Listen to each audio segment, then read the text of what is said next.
We are live for another episode of The Panel. Today we're going to be talking about UFC 328. As always, I'm joined by my co-host, Tyler, 138 MMA. We got Peg in the chat, Picks by Pegasus, and we got Brady, DFS by the numbers with us. We'll go around in a quick circle. We'll talk about our feelings about the card. It's a pretty sick card. I think we're all going to agree there. And then we'll jump right into it because we got a lot of fights to talk about. Make sure you hop in the chat. It's always way more fun that way. Tell Tyler how dumb he is and how smart I am. And yeah, let's jump into it. Tyler, how are you feeling about this card? I got to admit, I was feeling way better about it before I listened to your breakdown earlier today, and we disagreed on most of the picks. Less confident now because usually that's not a good sign. As long as our bets aren't like completely opposite, then we can still make that okay. Are. You can have the picks. I don't care about the picks as much. I feel like the bets are opposite too, so we're probably in trouble. One of us is. All right. That's unfortunate, but hey, may the best man win. Here you go. How about you, Brady? How you feeling about the card? Yeah, I love this card. I think it's a great card from a fan perspective. From a betting perspective, though, I don't know. Like I'm struggling here, so maybe we can talk through some of these fights. Maybe some things will start sticking out. But as of now, I only have a couple bets. And we're gonna hear it all week. Like this is a very striker versus grappler type card. Like there's like 7 or 8 striker versus grappler matchups. So I think a lot of people are going to be split on a lot of these matchups, So I'm curious to hear what you guys have to say about these fights. But yeah, the card's phenomenal. No doubt about that.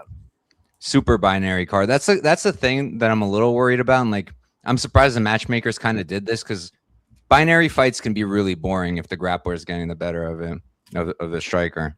Tyler already not making faces. It depends what the grappler is doing. Like, I mean, I agree with you. I like grappling in general. I'm happy to watch a 15-minute grappling match, but in general, if the grappler's getting their way and they just like rinse them on the mat and like cut through them like a hot knife through butter, that looks great. Oh well, if they sub, yeah. If they just stay there and don't move from guard, then that's different. Yeah. All right. How about you, Peg? How you feeling about the card? I'm excited about it. I mean, I think the press conference was pretty dumb, to be honest. For a press conference that's going to be hyped up, you didn't miss much. It's I'll make you cry like your dad, and you're a whore, and shut the fuck up. And dude, we're not even 3 minutes in yet. I need to get past I think after for the first 5 minutes you can't curse, otherwise the video gets like whatever happens. Something with the algorithm. Is that true? I don't know, but now it's too late, so go for it. All right. Well, love's come off. Okay, so that's what I think about it. Other than that, I'm excited for the fights, though. All right, let's jump right into the card then. We got Clayton Carpenter versus Jose Achoa starting us off. Great fight already. Tyler, what are you feeling here? So this is like this is probably the fight on the card that I feel the least passionate about because I just feel like either guy can win, and I don't really feel like one way or the other. I ended up siding with Ochoa because I felt like he's probably going to do more damage, I guess. And I'm assuming that's what they're going on. But honestly, I don't feel like super confident in that. I don't feel convicted in that whatsoever. Because Carpenter definitely can win this fight. He could win the striking matches too. Like Carpenter's a good striker, but I think Ochoa is probably the more dangerous striker. In the grappling, both guys are pretty good there too. I think Carpenter's probably got better control, whereas I would say like maybe the front choke arsenal is probably better for Ochoa. But I think it's a competitive fight. I went with Ochoa, but it's kind of a throwaway pick that I have no interest in having anything on, and I'll just enjoy the first fight of the night. I feel that. How about you, Brady? Yeah, I thought I'd be potentially betting Ochoa here, but after looking into it, I'm with Tyler. I think it's going to be a close fight. Like I like Ochoa. I like his style. Has that shoot to box style where he's all offense, no defense, and no takedown defense, which is the worry for me here. Like Carpenter could potentially get some takedowns here, get some control. But yeah, I kind of think it's going to be like a damage versus control type fight where Carpenter gets a few takedowns. Ochoa's throwing up submissions, not getting them. And when the fight's on the feet, I think Ochoa just has a lot more power and a lot more tools on the feet. So yeah, I lean Ochoa, but I do think it could be a little bit closer than this line indicates. So I ended up staying away. Makes sense. What up, Glenn Buck? Good to see you in here. How about you, Peg? Yeah, I'm Carpenter all day here. I had a feeling. I'm Carpenter all day here. I haven't bet it. Last fight against Achoa, I bet Asu there. And to be honest, although Asu is a good chain wrestler, I think his top time isn't great, and I think his control is not the best. And in a guy like Carpenter, I think his wrestling is not the best, but his top time and control is kind of elite.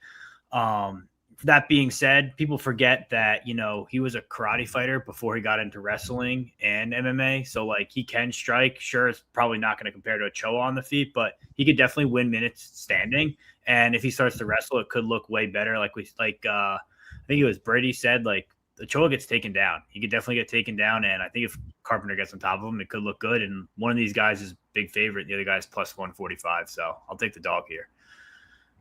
Yeah, I tend to agree with Peg ever so slightly. Like, I don't have a lot of confidence either. I picked Clayton on my video.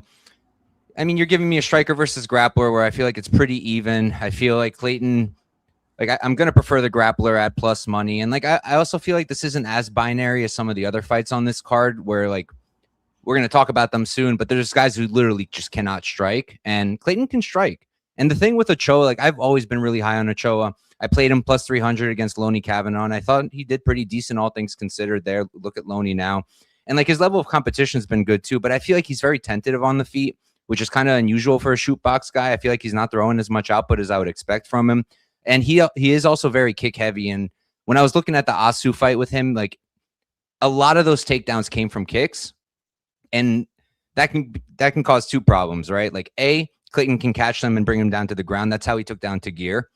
And B, it can cause Achoa to stop throwing kicks, and then he's only got his hands, and I don't think he's that great with the boxing. So for those reasons, I'm going with Clayton. But again, it's not super confident. I think that if Achoa does keep it on the feet and he just throws a little bit more than he normally does, he should be able to win. And he is the cleaner striker, and I think he's really smooth, and he makes some really good reads in there. So I'm going to pick Clayton, but I'm also not taking a side unless the line blows out. I kind of like the over.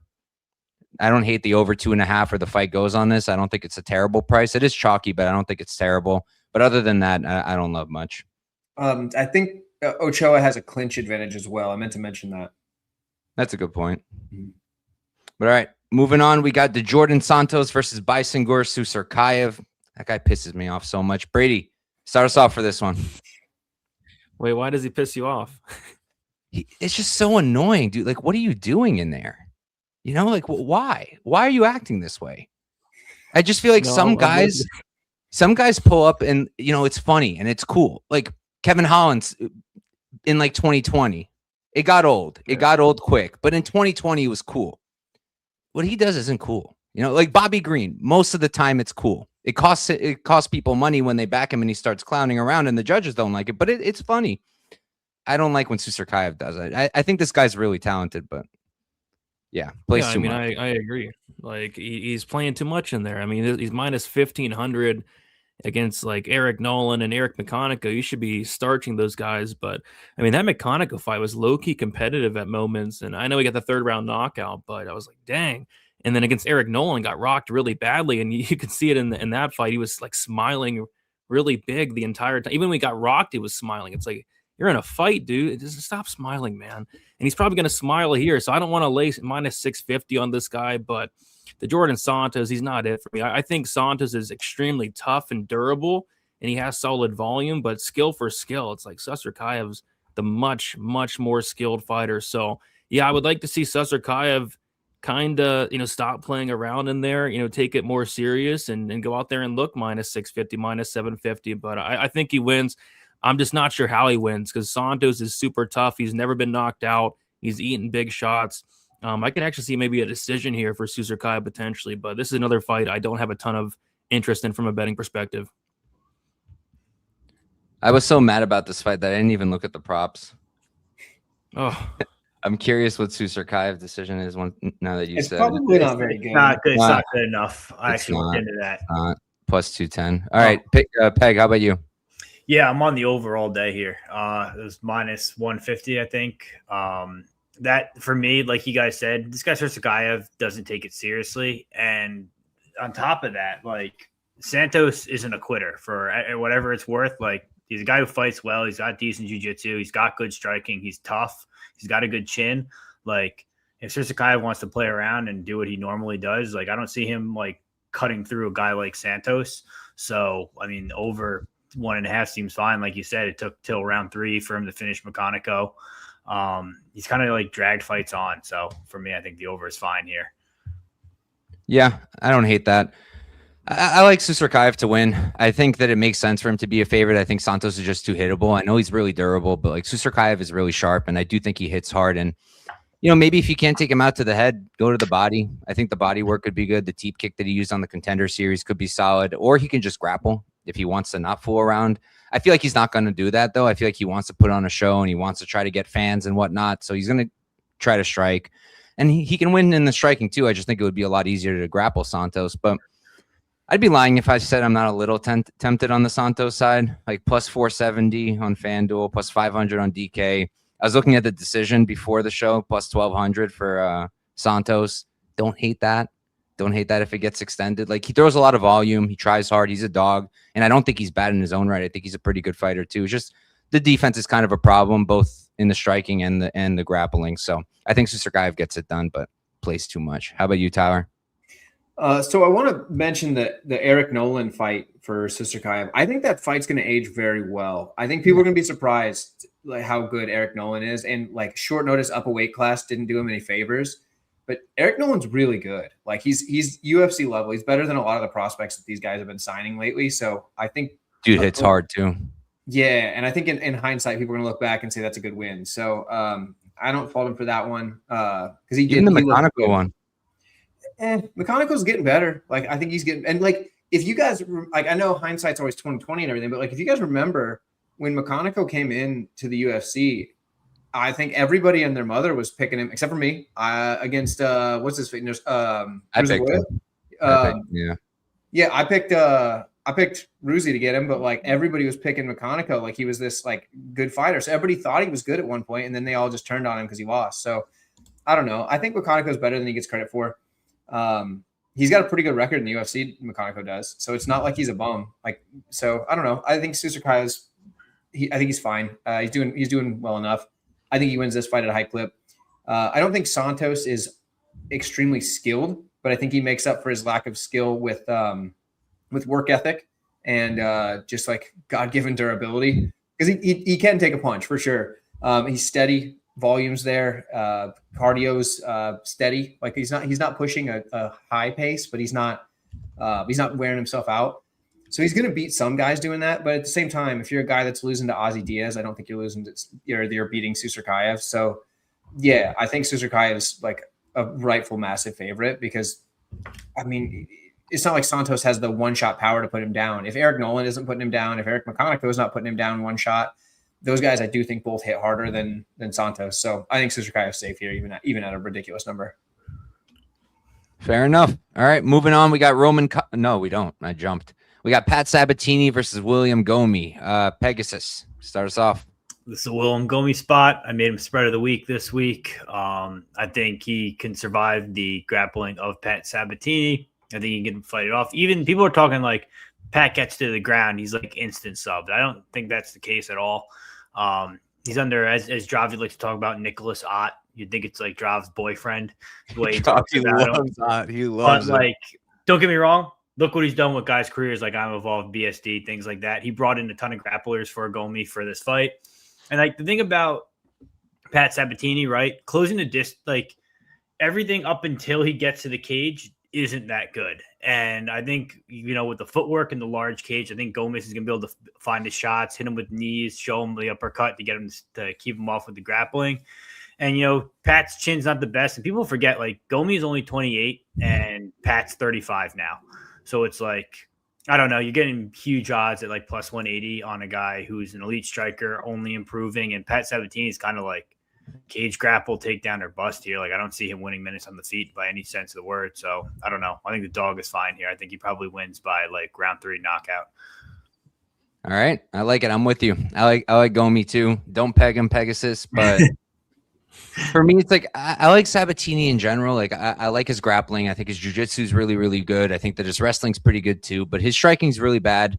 His defense isn't good. His chin isn't good. He's 35 years old, and I just think he's going to struggle closing the distance here. Like, this isn't Chepe. You know, Chepe doesn't use his range at all. Chepe's short, stocky. He needs to get on the inside, get into the pocket. And that just made it really easy for Sabatini to get to him. Even Brito, you know, Brito also short, stocky, throws a ton of hooks. He's not fighting rangy. He's not using footwork to stay away from Sabatini. None of that. And honestly, if you look through Sabatini's record, most of his opponents aren't doing that. So I think with Gomi, like, this is kind of a different challenge for him too. This is a big cage. You have a guy in William Gomi who's 28 years old, like you said. He is training at a good gym, as much as we like to joke around with Dravi a little bit because he does really love the guy. He is a good coach, and you know, he's around good people there. And I've never been a huge Gomi guy. I don't love his output, but he is really defensively sound, and I do think that he's starting to put it all together a little bit more. I think that his striking's been looking really nice, and are we going to hear a rant soon? Raw Torque must have been in the chat yesterday when I was on Johnny's show. So, yeah, you're going to hear a rant here in a minute. Oh, okay. All right. But I'm excited for that one. I'm going to be nodding if I agree. I'm going to shake my head furiously. Please do. If I don't. I love the feedback.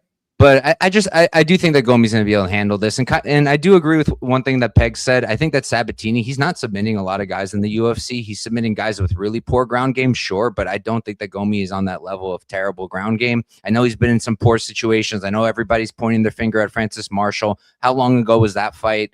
And how much has Gomi improved since then? In my opinion, he's improved a lot. I know people are going to point out the Ruchala fight. I was on Ruchala there. Again, Ruchala had to use his striking to set up the takedowns to get on the inside and get in there. Sabatini doesn't have any striking to set up his takedowns, in my opinion. So for me, I think he's going to struggle to find Gomi. I think Gomi outstrikes him. I think it's possible Gomi gets a knockout, but I think it's probably a decision. How about you, Tyler? All right. So I got a lot of the fire out yesterday when I was on Johnny's show. So that's probably for the best. No, bring it back. We don't need to do. We went for over 3 hours last night. You don't want that, man. Okay. Oh, wow. Here's the deal. Where did this narrative come from that Pat Sabatini is just mega chinny? Where did it come from? How many times has he been hurt? Damon Jackson knocking you out. He's been knocked out twice. It'll say 3 times on Tapology. One was an arm injury. It doesn't count. Knocked out twice. Dropped bad by Emmers. Okay, he was knocked out twice. Once was Diego Lopez, who has, 11 knockouts in his career? Fair. The other one was a flying front kick that from a running start. I don't care who you are. If you get a flying front kick to the face, you're probably going down. Like, that's absurd to be like, oh, yeah, I can't believe you didn't just fucking tank that. Like, get out of here with that nonsense. Like, so wait, let me ask you a question, Tyler. Okay.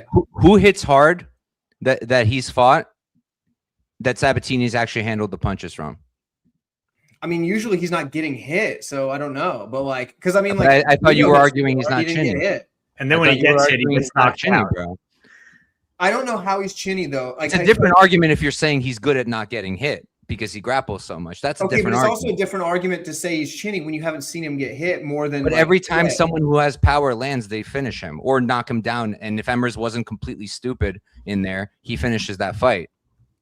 Okay, the Emmers one, like, he could have finished it, but he didn't. And like, how many times have we seen that? But that's not my point. Is that his chin's not great when he gets hit hard. Okay, you're getting the fire back. Here we go. Okay, how many times is a guy who doesn't have the chinny like moniker gets knocked down, gets back up and wins the fight, and nobody's like, oh, they're chinny now because they've been knocked down. Nobody calls Ilya Taporia chinny, and Jai Herbert ran that guy into the mat, and he got. That was one time. Oh, still with Sabatini, you have 3 different fights. How many UFC fights? One time for Sabatini, and that's Jamal Emmers, outside of the flying front kick and then Diego Lopez. Like, Lopez knocks out a lot of people. We have 10 UFC fights for Sabatini. Yep. He's not knocked out in 2. Damon Jackson doesn't even have power, but let's forget about that for a second. It doesn't take power to flying front kick someone in the face and drop them. Get out of here. Fine. He gets knocked out twice, gets hurt bad by Emmers. Okay. This is the rest of his fights. Tristan Connolly. Okay. Does he have power? Not really. Thank you. Tucker Lutz. It's okay. He does not have power. TJ Laramie. No, not really. Lucas Almeida does, but how many times did Lucas Almeida hit him? Couldn't tell you off the top of my head, honestly. Twice. Twice? There you go. Yes. Diego, we know and he about. Ate both of them, didn't he, though? Didn't he eat both of those? You're right. You guys didn't hate my boy Pat here. I don't. I bet on him all the time, just not this time. Mm-hmm. Okay, I think he's There we going to go. ragdoll Gomi on the mat. That's what I'm saying. And That also, he very well might. I don't think that if he just gets hit by Gomi once, he's just going to fall apart into this pile of like glass shards. Like he's not. I don't think so that either. fragile. Everybody's talking about him like his chin is just like it's nothing. Like he's going to get hit and it's like sugar glass, like in a friggin' movie set. Like I think he's fine. I think the guys that are dropping him are hitting him either hard. There are some chinny guys that are there's a chinny guy on this card that we can talk about in a little bit. I don't think Pat's that chinny. I think he got dropped by Emmers. Sure, Emmers hits pretty hard. He got dropped by a flying front kick in the face. Okay, Diego Lopez. Okay, but I don't think he's made of glass like people make it out to be. I think he takes a punch a lot better than there's a couple other guys on this card that we can say. Are you really going to tell me that you're more positive about what's his face? I'm going to make an assumption here, but you're not saying that Grant Dawson has a worse chin than Sabatini. I think Dawson's a very good fighter. His chin isn't good. Okay, we're going to get there. He doesn't. I agree, but I just don't know how you're sure about that one, but not this one. That's like talking about being the tallest midget. That's what we're talking about. See, here. if you look at Dawson, when he gets hit, it's just immediate. He's had 3 losses. All of them, they're all 3 just like within the less than 60 seconds, basically just get hit in the face and he's done. It's a different story because like Pat, that's not the case for Pat. So I don't know. For me, like Pat was able to rally against Emmers, even though part of it was Emmers making a bad choice. You wouldn't see that from a guy like Dawson. And I like Dawson. Like Dawson's a Nebraska guy. I'm from Nebraska. Like I got to root for my boys. But like at the same time, you wouldn't see that from a guy like Dawson. Like Pat rallied and look at that. He gets the win. You know what I mean? So I'm thinking Pat. I think he's going to out-grapple him for sure. He's definitely a better grappler. Like it's not close. On the feet, could he have trouble tracking the guy down? Yeah, the dude's got his friggin' running shoes on every time he's in there. I get it. That's his whole game. That's why he wins by split decision or majority decision in pretty much every single fight, unless he kicks you in the balls and gets a TKO from that. So he better watch his balls. But yeah, I'm taking Pat. I think we're gonna go with the American to get it done here. So Sabatini for the win. All right. Did any of you watch this grappling match? Because I didn't, so I'm not sure what happened there. Let's see. No, I didn't. Yeah, I'm not sure, buddy. All right, Matt, you probably just took off and ran away. Got scared. Brady, sorry, we just debated Sabatini's chin for 20 minutes. I don't think he's got a bad chin. We'll see though. What do you think about this one? I mean, in terms of the chin debate, I mean, for me personally, I don't think it matters. I mean, he's fighting William Gomi, so for me, like, I don't really care whether he's chinny or he's not. I'm more so with Tyler here. I'm just kind of annoyed. Like Pat Sabatini was minus 175. I didn't really expect the line to blow out to like minus 210. I thought people would for sure be on Gomi here. So I don't have a bet on this yet. If the line comes back down, I probably will. On the surface, I feel like it's a good matchup for Sabatini. Like if I'm betting against Sabatini, I want a guy who can A, stuff takedowns, and B, has some power. And Gomi doesn't have any of that. Gomi's been taken down by anybody that's tried to take him down. So yeah, I think Sabatini gets the grappling going. I think he's going to put Gomi in some bad spots here and either win a decision or get a submission. But at minus 210, I'm not in love with it. So we'll see where the line goes throughout the week. All right. It'd be crazy if we just kept it each side of the screen the whole time, because so far that's what it's been. Has it? Oh yeah, it has been that way. It's gonna be pretty wild if it is. All right. I feel like it won't be for this one. Next up, we got Roman Kopalov versus Marco Tulio. I'll start us off here. I'm not confident at all on a side here. I do like the over. I think the over at plus money is kind of nice. It's going to be a little bit of a stressful one for sure. They're definitely going to hit each other pretty hard, but I think they're both pretty durable. I don't think that Tulio's chinny just because of what CLD did to him. Chinny then? Dude got wrecked. Yeah, he got wrecked by. Okay, we're not spending another 20 minutes. 100%, and probably a fraud too. Just while we're at it, and a bum. Jeez, Tyler, that's why yesterday took 3 hours. Yeah, it is exactly why. We have like more fights that we're gonna have this problem on. I'll try to chill. But anyways, I don't think that Tulio's chinny. I really don't think that Kopalov is chinny. So I think they're going to hold up. And the only other finish I could see is maybe a Tulio sub if Tulio goes grappling heavy. But I also don't think that's a high likelihood outcome.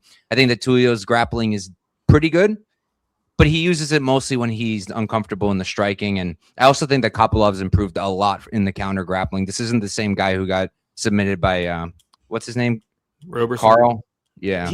Carl. That was a bad look. Yeah, that was terrible. But I think he's improved a lot since then. He was really young back then too. So I don't think he's going to get submitted. So I do prefer the over anything. But what are you laughing at now? Dravi's comment. Guys. He's just jealous. Oh, that's funny. But did he even hear us talking about Nick Ott? We were talking about your boy.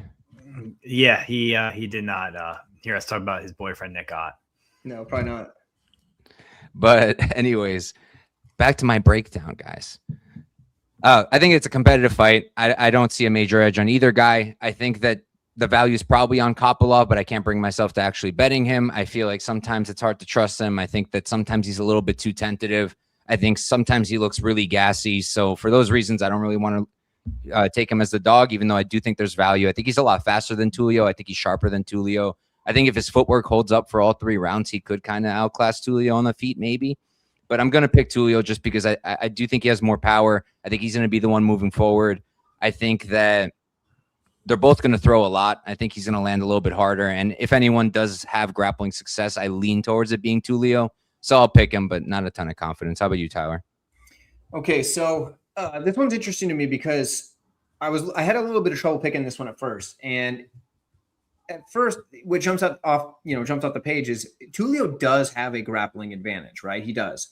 But like he doesn't have the best ability to get it there. It's okay. Like he's not abysmal at takedowns, don't get me wrong, but like it's not like up to the level of his jiu-jitsu. Once he gets it to the mat, he's pretty good. But like his takedowns are just kind of all right. And I think that's a similar level to the takedown defense of Kopalov. I'd say Kopalov's takedown defense is probably a little bit better than the takedowns of Tulio. But if it does get to the mat, Tulio's got a big advantage. I do think they're going to spend a lot of time striking. Tulio tends to want to strike. I think ever since that first Contender Series fight where he won by using his grappling and the UFC was like, nah, not interested, bruh. They kind of you kind of saw like him get away from the grappling. He hasn't really like grappled aggressively since. He's mixed it in if he had to, but he's been trying to get away from it. And I think we're going to see striking here. And if we're going to see striking, I think the person winning the striking exchanges more often than not is Kopalov. I think it's close. I think it's competitive, but I think Kopalov is a better striker. And you're also giving me him as like a decent size underdog. So I've got to go with Kopalov here to stuff the few takedowns we're probably going to get later after Kopalov has some success with striking and, pick up a win that way. Over seems like a fine play as well, but I also won't be surprised at all if Kopalov gets him out of there or vice versa. Both guys have power. Both guys have the ability to finish. But I do think we're going to get more striking than we are grappling, and I think that favors Kopalov. So I'll take Kopalov. We mostly agreed, Tyler. We mostly agreed. I mean, outside of who we decided that was going to win, but yeah. Yeah, but I could have easily picked Kopalov. I'm not confident at all. How about you, Brady? Yeah, I mean, we're all 3 pretty much seeing the fight the same way. I'm slightly leaning Tulio just because I think he has some cage pushing upside. I think he can potentially get a takedown or 2. I don't think it's going to be like a major factor in the fight, but going back and watching the last couple of fights of Kopalov, it's like he's not doing enough. It's like he's very tentative. He got outstruck at distance against Rodriguez like 84-51, outstruck at distance against Costa 87-48, outstruck at distance by Chris Curtis 142-124, outstruck at distance against Cesar Almeida 51-32. It's like he's not throwing enough. He's not letting enough go. So I think on the feet, although I think Kopalov's a very good striker with a ton of power, I kind of think Tulio is just going to be doing more, maybe winning the minutes. And I lean towards like a Tulio decision, but I think it could be close. I think both guys are going to have solid moments. But yeah, I agree. Over 2.5 at a pick'em sounds good. And then Tulio by decision at plus 350. Pretty big number, right? Yeah, has my attention a little bit because Kopalov's super durable. I mean, Kopalov has like pound for pound one of the biggest heads in the UFC. It's like I don't think anybody's knocking out Roman Kopalov. You can submit him, but I think you mentioned this, Couch Warrior. His submission defense, like that's something he's been working on a lot these last couple of years. So yeah, I think it goes to decision. I think it's Tulio just doing a little bit more. All right, how about you, Peg? I'll say Tulio, but I got no interest in betting this fight at all. To be honest with you, that's it. Did you tape this one? Yeah, I did, but like I didn't walk away with like any like resounding like, wow, this is gonna be amazing. Like I was the same way. I could be like, you could very well make arguments for both fighters here, which is kind of like I don't know where there's a true edge. It's not like it's that wide of a fight, and it's kind of like who have we seen more of in like the UFC? Kopalov. Tulio is more to be proven. He's the shoot box guy. He trained with Ian Gary for this camp, so it's like you're gonna see improvements there, I think. But if not, like it's no one's worth putting your money on here. Both guys can, sail the bag. So,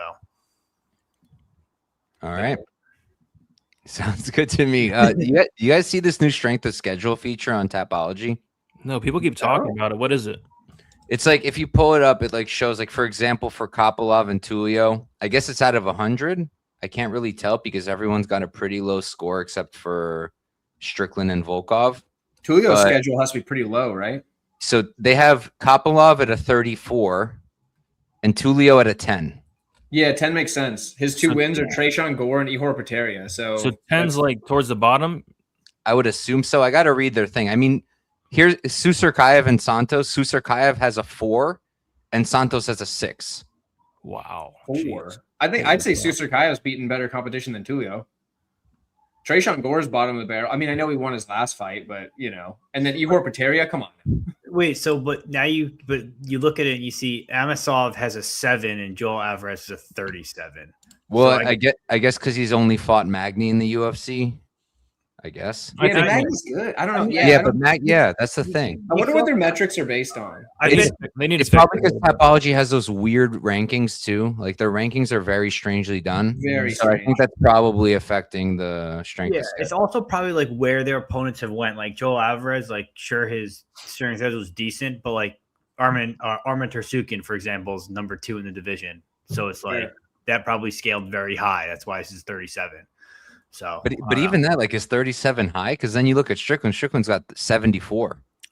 And I'm surprised. Like you look at Volkov too. Volkov has fought nothing but the top 5 in the division for about 15 years, and it's 67. So it's like, yeah, that's crazy. But Volkov has like the hardest strength of schedule possible for a division. Yeah. Same with Strickland. Honestly, like I don't get how Strickland isn't close to 100 because who has Strickland not fought? I mean, yeah, everybody. And then also like at welterweight too, he fought Kamaru. I mean, like that's the best welterweight at the time. I mean, by far. And then he's fought everybody, and he's about to fight the last middleweight that's up there. So, I mean, Tyra fought Moreno, Royval, Perez. Like, I don't know. Like, it's kind of weird how they're scaling this out. I don't know. All right, let's move this along. Yeah, I'm getting old as we're sitting here. Tapology will get it together eventually. They do the right thing. It just takes some time. The whole Michael Morales thing drove me crazy. But all right, moving on. We got Jim Miller versus Jared Gordon. Tower, you like the dog here or no? No. So I think it's gonna be like a little more output for Gordon, and he probably gets a decision. I want to say that like there could be value on Miller. I don't think Gordon has the best head movement, so I think he could get hit, from a guy like Miller. I don't know how I feel about Miller coming into this. I don't want to look at the outside the cage stuff as a thing, but like this kid's been fighting cancer. I can't imagine he's been super focused I know the kid beat it and like he's had time for a training camp, but he probably spent a pretty good amount of time dealing with that instead, rightfully so. I don't know. One thing about this fight I do have to mention from Couch's breakdown earlier. You said that you don't know if like getting hit by the car. Yeah.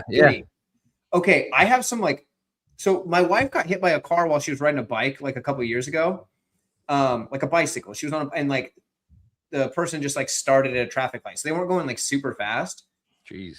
But she was fine, but like it definitely rattled her, right? And like she didn't get hit in the head with the car, but like it knocked her off the bicycle. She hit the ground, whatever.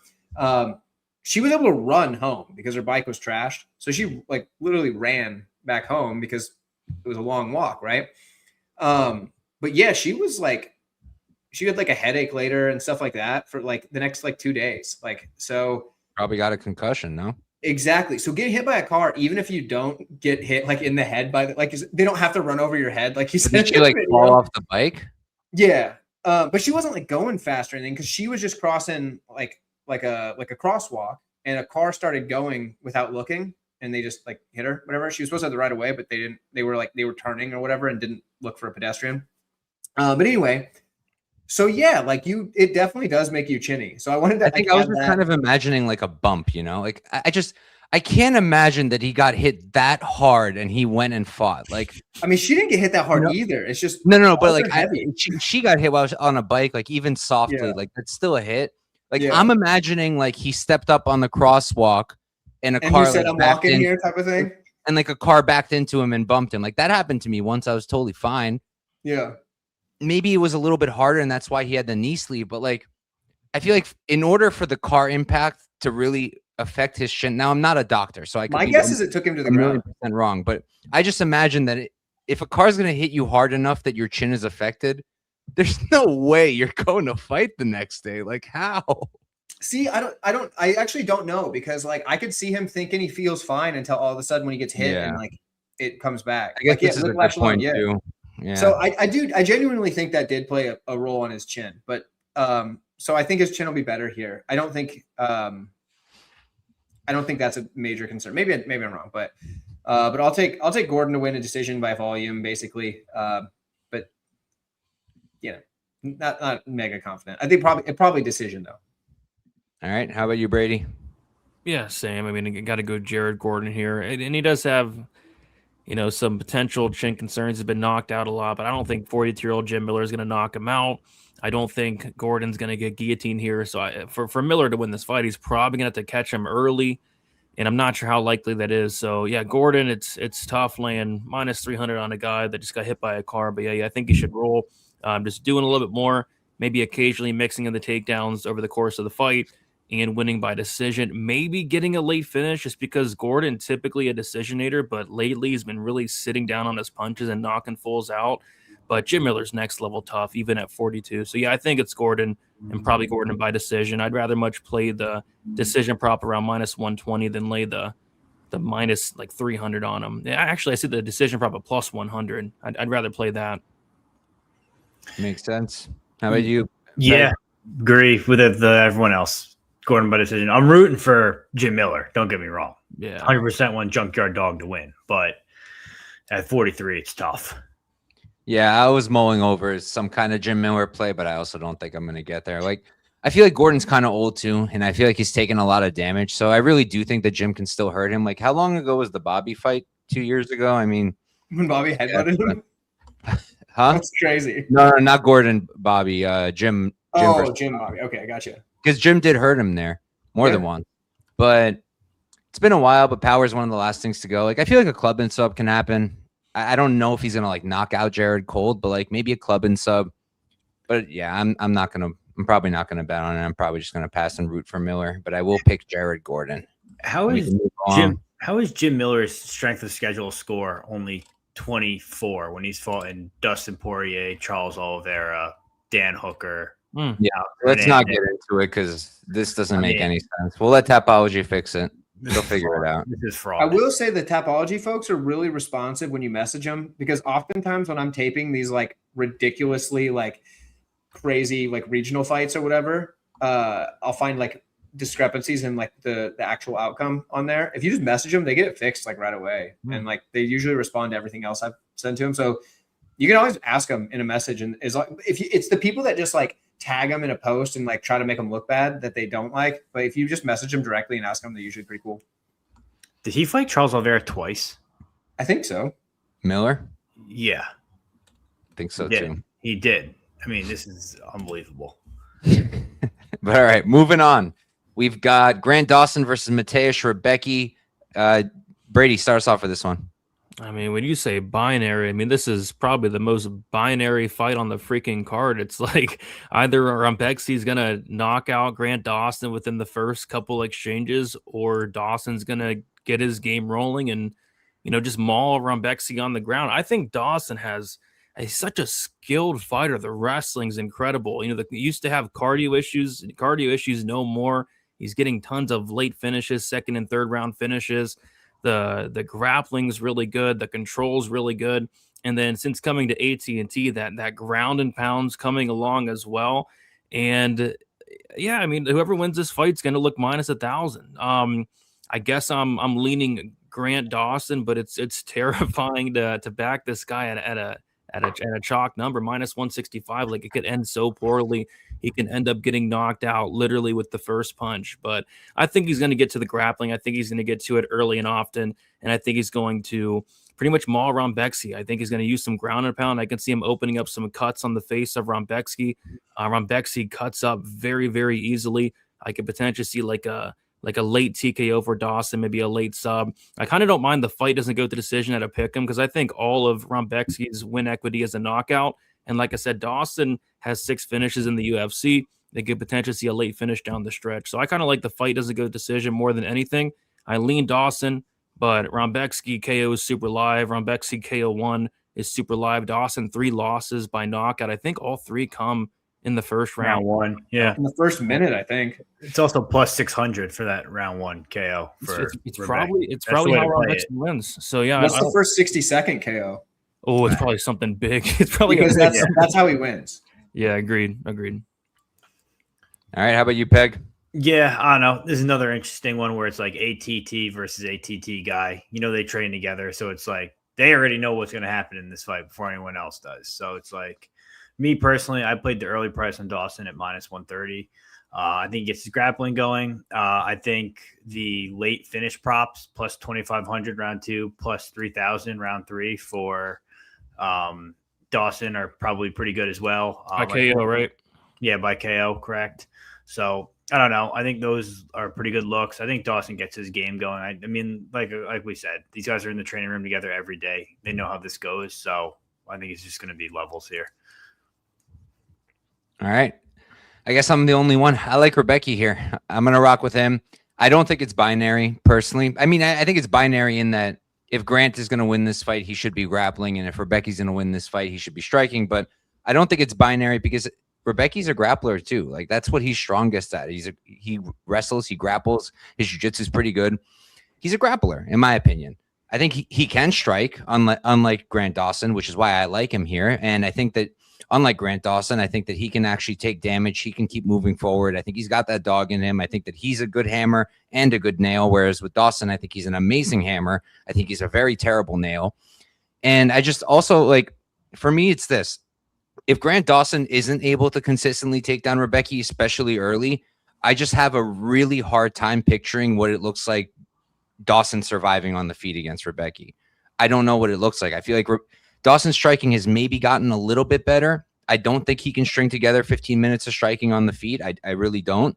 And I don't like his striking defense either. And I also think he's a little bit chinny.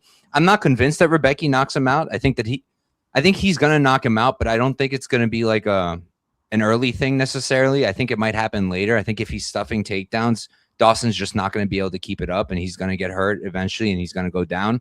I think I picked like round 2 knockout on my show. I'm going to stick with that. I think that makes sense to me. But I do also think that Rebecki can win a decision here, and it won't be super pretty, but I think he can grind it out. And I think the Oralbai fight is very helpful. I mean, we know Oralbai is also a very good wrestler. We know Oralbai is big. We know Oralbai is physical. He moved up to 170. He's doing the same thing there.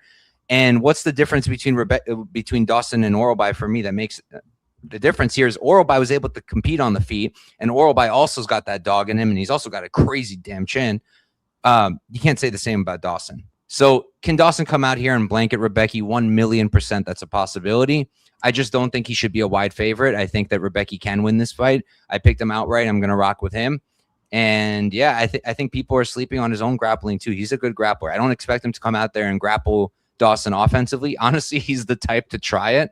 I think he took down Oralbai, if I'm not mistaken, but I think Rebecki can get it done here. But Tyler, I saw the nodding. I can already tell where you're going. Tell us. So yeah, so here's the deal.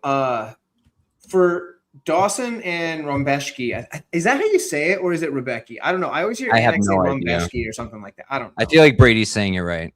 I'll do what I say it like Rebecki or something. Rebecki. Okay, I'm gonna try that.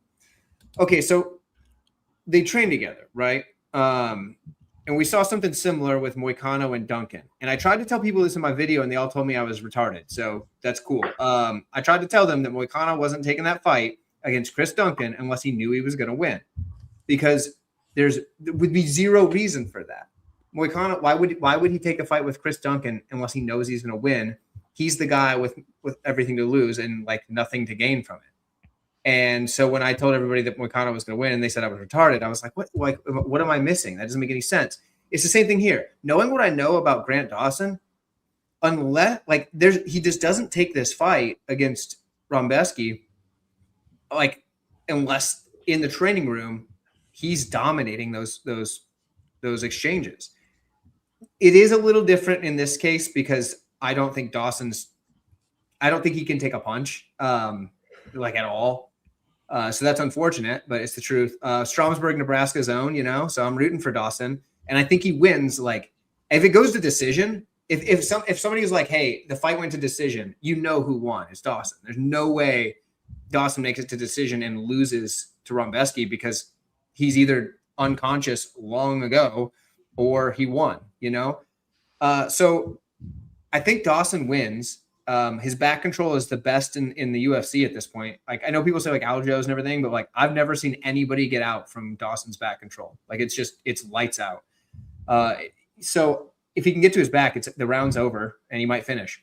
I think Dawson wins outside of getting knocked out in the first 60 seconds. So if you play Dawson and you play first 60-second KO, you might be all right. It might be covered.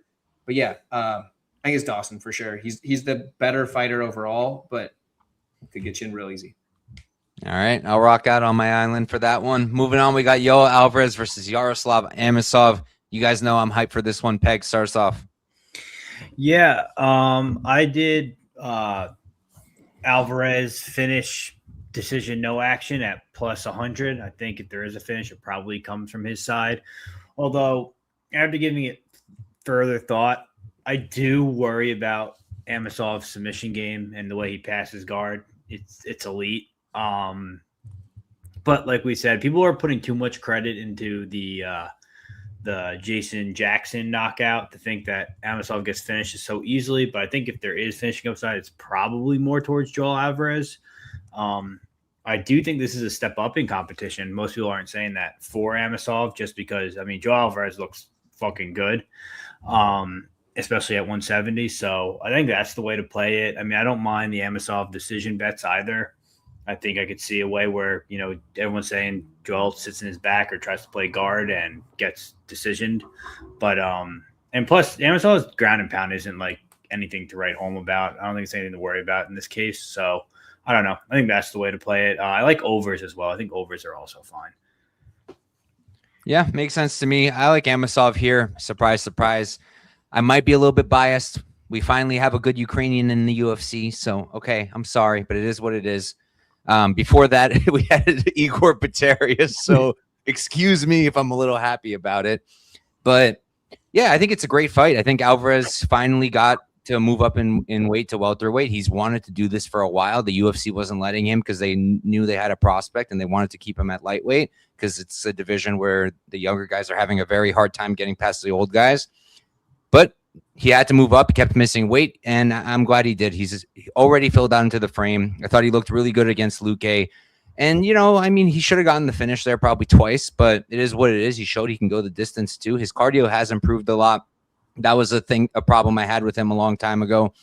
And like the takedown defense seems better just based off of the Brenner fight, which is at lightweight, and the Luque fight. Luque, I think he shot twice. He didn't get close with either, which is already an improvement. It used to not take anything to get Alvarez down. He was more than happy to go on his back because he's got really good jiu-jitsu and he's very dangerous, but he's learned from that, I think, after the Tsarukian fight. And like, I do think that he's better on the feet. I do think he's more dangerous, and I do think he has more weapons, but one thing I disagree with a lot of people with is I do think that Amisov's competitive on the feet here. I don't think that he's like completely done if they're stuck on the feet and he can't get takedowns. He's a good striker too. Like I do think he's a good striker. Do I wish he threw more output? Yes, 100%. I wish he threw more output, but I do think he's a pretty good striker in his own right. I think he's just going to have to survive the early storm from Alvarez. Because if you look at Alvarez and maybe it's because against Luque, he went for the finish really hard, and that's why he slowed down a little bit. But to me, it seems like he got a lot more flat-footed. The output waned a little bit. And if that happens, I think Amisov's going to start to pick it up and compete on the feet as well. But on the ground, I think Amisov, he is a much better wrestler. I don't know who has better jiu-jitsu. I think that you can debate it. I'm not convinced that it's necessarily Alvarez. I think that Amisov is also very, very good on the ground when it comes to finishing fights and also positionally. But his wrestling, I think nobody can argue that he's the better offensive wrestler here. I don't think anybody's going to argue that he's probably more likely to dictate where the fight's taking place. And I think that if he gets on top of Alvarez, I do think that he's got the skills to stay safe. And I also think that, he could land ground and pound. I mean, if you look at Sarukian, I'm probably as big of a Sarukian fan as it gets. There's only like 3 of us, and I'm one of 3. Not many people are Sarukian fans. I am. I have been for a long time. He's never really been like a huge like ground and pound guy before that fight. Like he wasn't really a guy who you thought of him and you're like, watch out for his ground and pound. But I mean, he messed Alvarez up. It's because he got so positionally dominant there that he could just do whatever he wanted. And I wouldn't be surprised if Amisov got in similar positions here. And he is going to be a lot more physical and strong than what Alvarez is used to. And I also I feel like everybody's completely counting him out from submitting Alvarez. Like, based off of what are we sure that Alvarez can't be submitted in his own right? You know, he hasn't faced any like amazing grapplers outside of Moises, and he ran through Moises. By grapplers, I mean like jiu-jitsu guys. I mean, there was Armin, but Armin was trying to kill him. I saw that eyebrow lift, Tyler, out of the corner of my eye. You knew who I was talking about. Okay. I fixed myself real quick.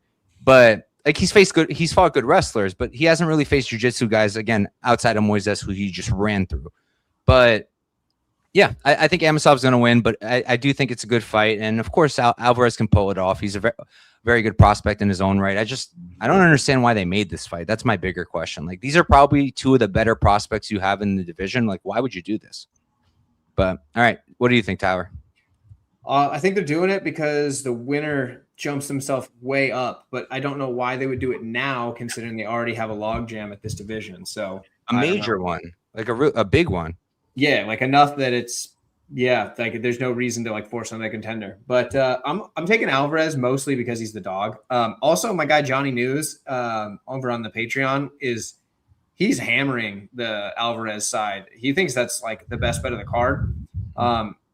John's pretty good, man. Like when John's onto something, like usually he's onto something. So I don't usually doubt him too often. So shout out John. I hope he doesn't mind me giving away his pick, but yeah, I think I'll take Alvarez on that. I was kind of on the fence, and like I was looking at, well, I mean, I'll just take whoever the dog is on this one because I think either guy is very viable to win.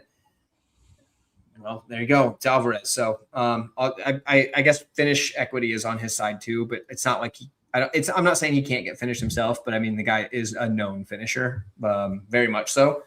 So, I guess Alvarez. Although I will say that Anaconda setup that Amisov hit on Magny, dude, I straight up was trying that immediately, like the next day. Well, actually not the next day, the Monday after. Was that not impressive as hell? Dude, the way he ran through Magny like that? I literally was drilling that with people on Monday at jiu-jitsu class, just trying to get it figured out. Like I was like, dude, this is something. Like that was the way he set that up was incredible. So yeah, that was good. So he's good. He's very good. But yeah, I'll take Alvarez. Makes sense. How about you, Brady? Yeah, I haven't bet anything on this fight yet. I was looking at the same thing that pegs on the finish only at plus money. I think it makes a lot of sense, but I mean, maybe Amisov can get a front choke potentially. But this one's for you, Brady. What's up? I noticed this a while ago, Michael. I didn't miss it. I mean, if Alvarez wins, he's gonna pipe. I mean, that's when he wins fights, he pipes people and milks people. But I think it'd be a piping. I don't think he's gonna milk Amisov. If anything, Amisov milks Alvarez there. But yeah, I'm going to lean Alvarez, not with a ton of confidence, to be honest. I agree with you guys. It's like, I don't like this matchmaking. I want to see both these guys succeed. I want to see both these guys climb up the rankings. Like, why put these guys together? One of these guys has to lose, and I kind of hate that. But I think it's one of the better fights on the card. I could see an Amisov decision. I could see a Joe Alvarez finish. I'm ever so slightly leaning with Joe Alvarez by finish, and then looking at that finish only potentially a plus money. I think if you're going to play Alvarez, I think you got to play that finish only. So 96% finish rate, and like you said, Couch Warrior, it should be 100%. The Luque fight should have been stopped on multiple different occasions, so it's kind of where I'm at. All right, makes sense. Moving on, we've got. Who we got next? Oh boy, we got a Gautier versus Ozzy Diaz. I'm going to take about 3 seconds for this one. I'm going with Teba by KO1. I don't think Diaz has anything to defend himself with against Teba. Not enough movement or wrestling, so I think he's going to get knocked out. How about you, Tyler? It's weird you say that because like I thought everybody was off the ship for Ateba. They were all like, "Oh no." I was never really all that much on it. I bet him one time on the Contender Series. That's there it. you go. I mean, everybody kind of like lost all stock in him after the Polyev fight, but yeah, I mean, I think Ateba's gonna win here too. Ozzy Diaz is fine, but like his way of winning is usually eat a bunch of shots until you get tired of hitting him in the face and he takes over. And this is not the fight to do that. So Ateba probably knocks him out at some point. Makes sense. Brady? Yep, Ateba KO1. Diaz isn't going to run away like Polyev did, and that's going to probably lead to his detriment. Yep. How about you, Peg? Teo by decision. Make it interesting. All right, we'll go with that. Moving on. We got King Green versus Jeremy Stevens. Tyra, you get to start this one off. Okay, so this is another fight where if somebody says the fight went to decision, you kind of already know who won, right? Because like I don't think Green is like mega chinny or anything, but I don't think he can eat the power coming back from Jeremy Stevens enough to make it to decision and lose.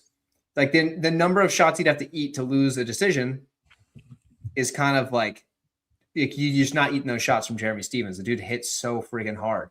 Probably maybe the hardest puncher pound for pound that's ever fought in the featherweight division. I would say top 2. Do you think so though? He still hits really hard, man. It wasn't even that long. I mean, I know it was bare knuckle, but like, dude, Eddie Alvarez said that he was like, dude, I haven't been hit like that in my life. So, dude, Stevens hits hard. So if he lands, and I know Green has a really hard time seeing left hands coming. That's why everybody that cracks him they hit him with a left hand. Like the guys that are knocking him out, generally it's a left hand. I could see that left shot coming through and putting him down at any point. But at the same time, I think Green probably wins the majority of the minutes.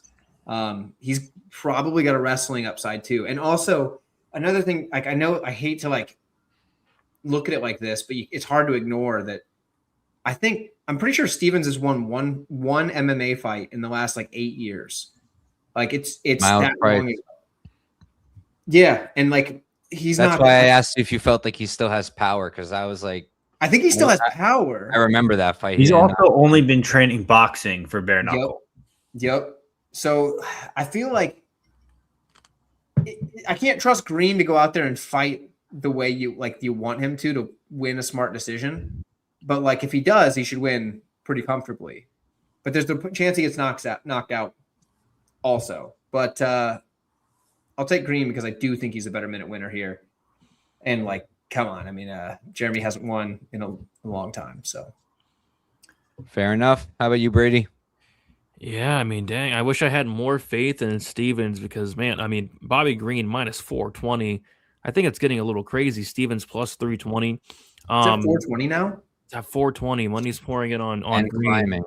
Climbing. I might be taking some shots here on Stevens props. Like I think Daz said in the chat, like the finish only I see as high as plus 250. Like I agree. If this goes to decision, I mean it's Green all day. Mm-hmm. But it wasn't too long ago. Like people were calling Green completely shot, saying his chin was completely dust, and he's going against Stevens, who, for better or for worse, he's gonna throw down and still hit very hard, and power is the last thing to go. And it's not like Stevens. I mean, they're the same age. They're 39 years old. So at these prices, they're kind of forcing me or really tempting me to take a shot on the Stevens finish only and Stevens KO at like plus 550 as well. So I haven't bet anything yet, but I mean, it's getting kind of ridiculous. I don't think you can lay minus 420 on Green. I think it's just way too wide. I'm not even the money line's getting close to playable. I know, like I'm not convinced he's all of a sudden durable again. I get he beat Daniel Zellhuber, but I mean I think Zellhuber is extremely overrated. So yeah, it's definitely 100% dog or pass. Haven't bet anything yet, but I think I'm probably going to get forced to at this point. Makes sense. Before I pass it to Peg, does Bobby really own a strip club? I've heard people say it all week, but I haven't looked. Oh yeah, yes, he does. Dude, I think it was like embedded or whatever. The edit, they're like it's Green's in his strip club or whatever, and then it immediately cuts to Josh Van at church. Yeah, I did see that. Whoever edited that knew exactly what they were crazy. doing. They knew exactly what they did. All right, Peg, what do you think of this fight? I mean, I cannot believe people are betting Bobby Green in 2026. Back to what Brady said. Yeah, I think he is washed. I think his chin is dust. And I can't believe people are counting on Bobby Green to wrestle. And like, I get it because Stevens is takedowns and getting taken down like we saw in not Mason Jones. Who was Mason Jones? He just fought, right? Mm-hmm. Yeah. How would you guys like? What's your price tag on Mason Jones versus Bobby Green? Where do you line? How do you line that fight? Maybe Mason's Mason favorite, Jones, but it like, could be -180. interesting. It could be an interesting fight, honestly. Yeah. And here's the thing, right? We're looking at this. Brady said it best. I guess the finish only is probably a great bet. KO at plus 600. That's how Stevens wins this fight. So why not just play the KO? 138 talked about the left hook. That's where it lands. And like, that's where Bobby struggles is the pocket. And where does Jeremy Stevens find all his success? In the pocket. So it's kind of like a perfect storm here. He's been working on the boxing. He still has KO power. Bobby Green, I mean, on a pay-per-view card, we're counting on him to wrestle. Like, I don't see it. Also, for what it's worth, he's a broken man at this rate. His girl has stolen his heart and his jewelry, I guess, or whatever the hell he's talking about. 300K worth. Yeah. Wow, I'm really missing out on these backstories. I don't follow. You gotta watch Media Day. So it sounds like he needs money, right? You need money to replace all that bling. How are you going to do that? You're not going to get it by grappling. So guess what? I think that Stevens knocks him out here, and I think at plus 600, I think this is a crazy price. So I'm on Stevens by knockout all day. Yeah, I mean, I agree with you guys. For me, it's like, in theory, Bobby can cover this. And I think if people are laying the price on him, they're assuming he's going to grapple. If you're making that assumption, why not just play sub? It's plus 1,000, and I really want to play it because Stevens can't grapple. Stevens has not grappled in who knows how long because what Peg has been saying, he's been working on the boxing for bare knuckle. Bobby can actually wrestle, and he has been using it lately a decent bit. And we've seen him pull subs off too. I mean, he subbed an old man in Ferguson. Why can't he submit an old man in Stevens, who was never as good of a grappler as Tony was? He could. He 100% could, and it's plus 1,000. So I really want to play that, but I also really want to play Stevens KO, and I don't want to play both. So I'm not sure. And like, it's like I trust Stevens to go out there and swing and possibly get that knockout more than I trust Bobby to come out with the smart game plan and go for takedowns. So that's why I'll probably end up on either Stevens money line or KO. Like, yeah, KO's probably how he wins, more than likely how he wins. But like, you got a plus 300 money line. It might be worth just taking the money line. Because don't forget, judges hate Bobby Green.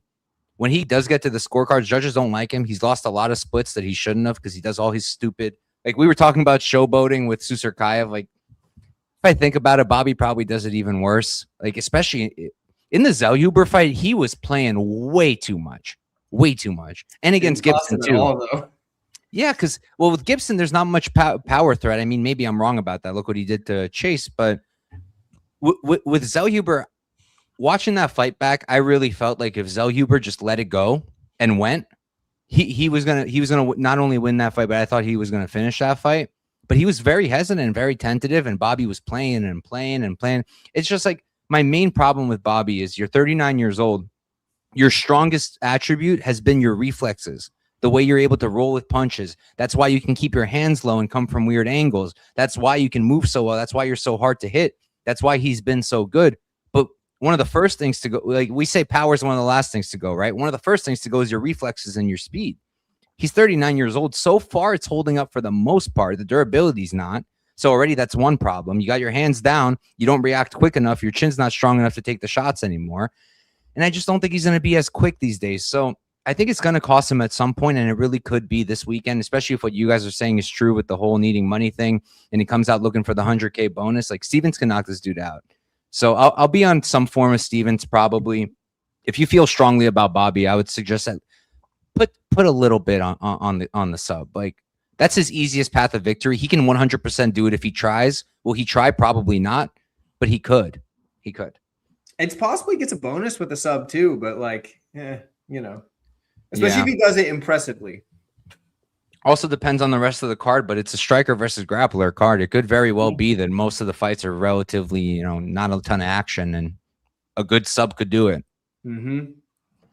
But I don't think he's going to do it. I think he's going to strike, bro. I think he's going to strike, and I have a gut feeling he's going to get caught. But we can move on. You need to go listen to his media day, and you're going to have all sorts of thoughts. Yeah. I got to start listening to media days more. I don't like doing it because I feel like it gets in my head a little bit too much. I can be an overthinker.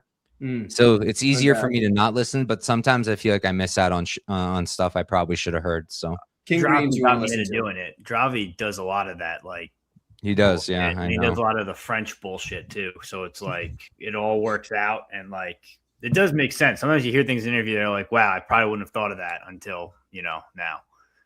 Yeah, truth. But all right, I believe that's it. Everybody went on that one, right? Yep. All right, moving on. We got Sean Brady versus Joaquin Buckley. Talk about binary. I think it's your turn, Brady.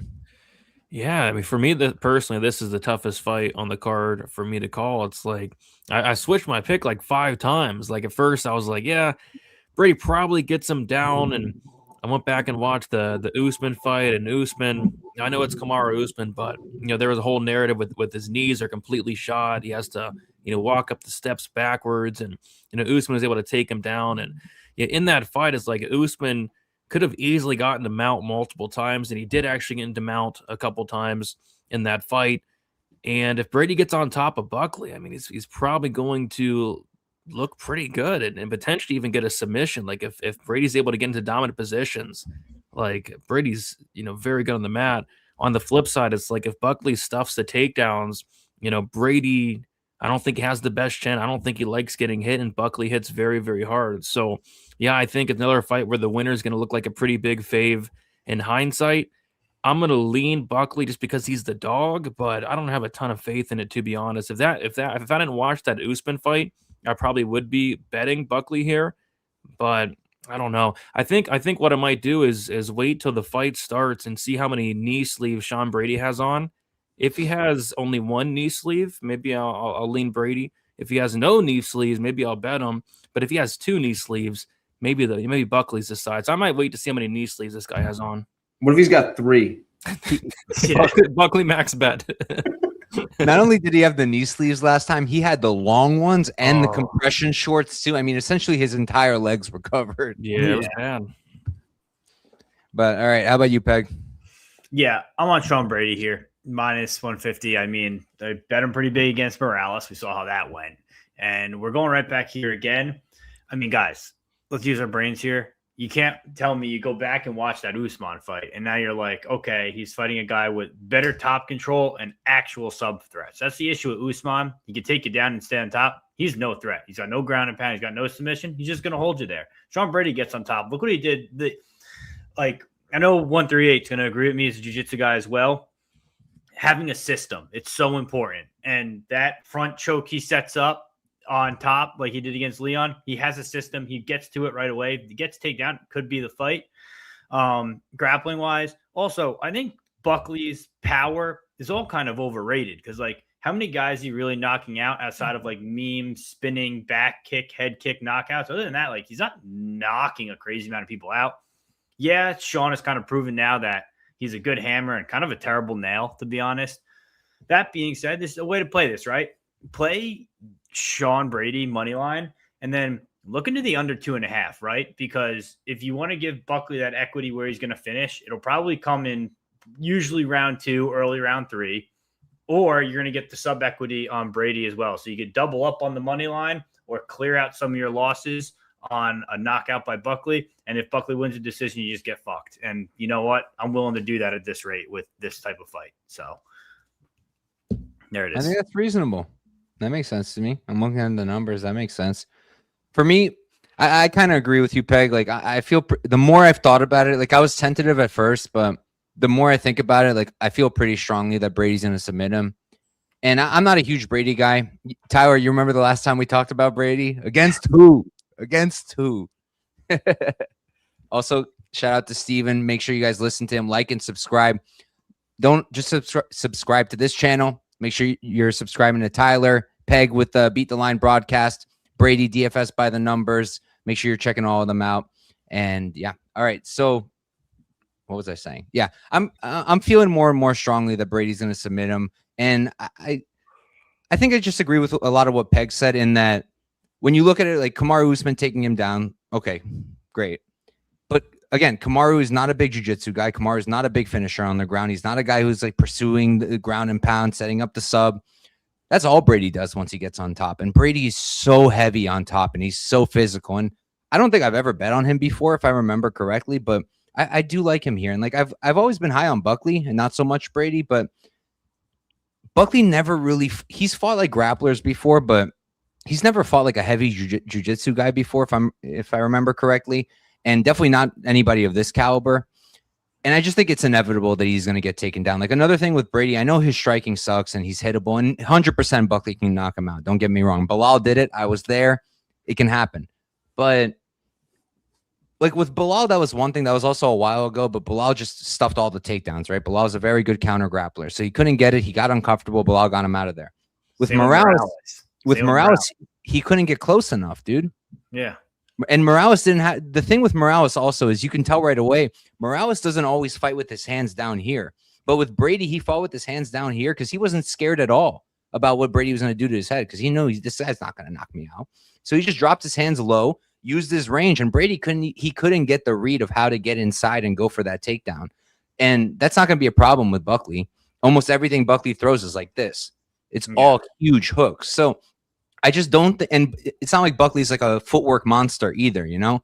So even if Buckley is stuffing the initial shots, which I kind of expect him to, I think Brady's very sticky once he grabs you. I think the dude is really strong. And I think once he grabs a hold of Buckley, I think it's a wrap. Not necessarily the fight's over, but I think he's going down. And then I think the fight's probably over. And if not, the round is probably over. So I do like Brady here. It is tough to lay the money line because Buckley is good, and if Buckley lands clean, he could put him out. But the more I think about it and the more I sit on it, like I do think that Brady gets it done, and I also think that the sub number is kind of short at plus three. What is it? 350, 330. Like I think there's value there. I haven't done it yet, but I was surprised that the under 2.5 is plus odds. Yeah, I like that.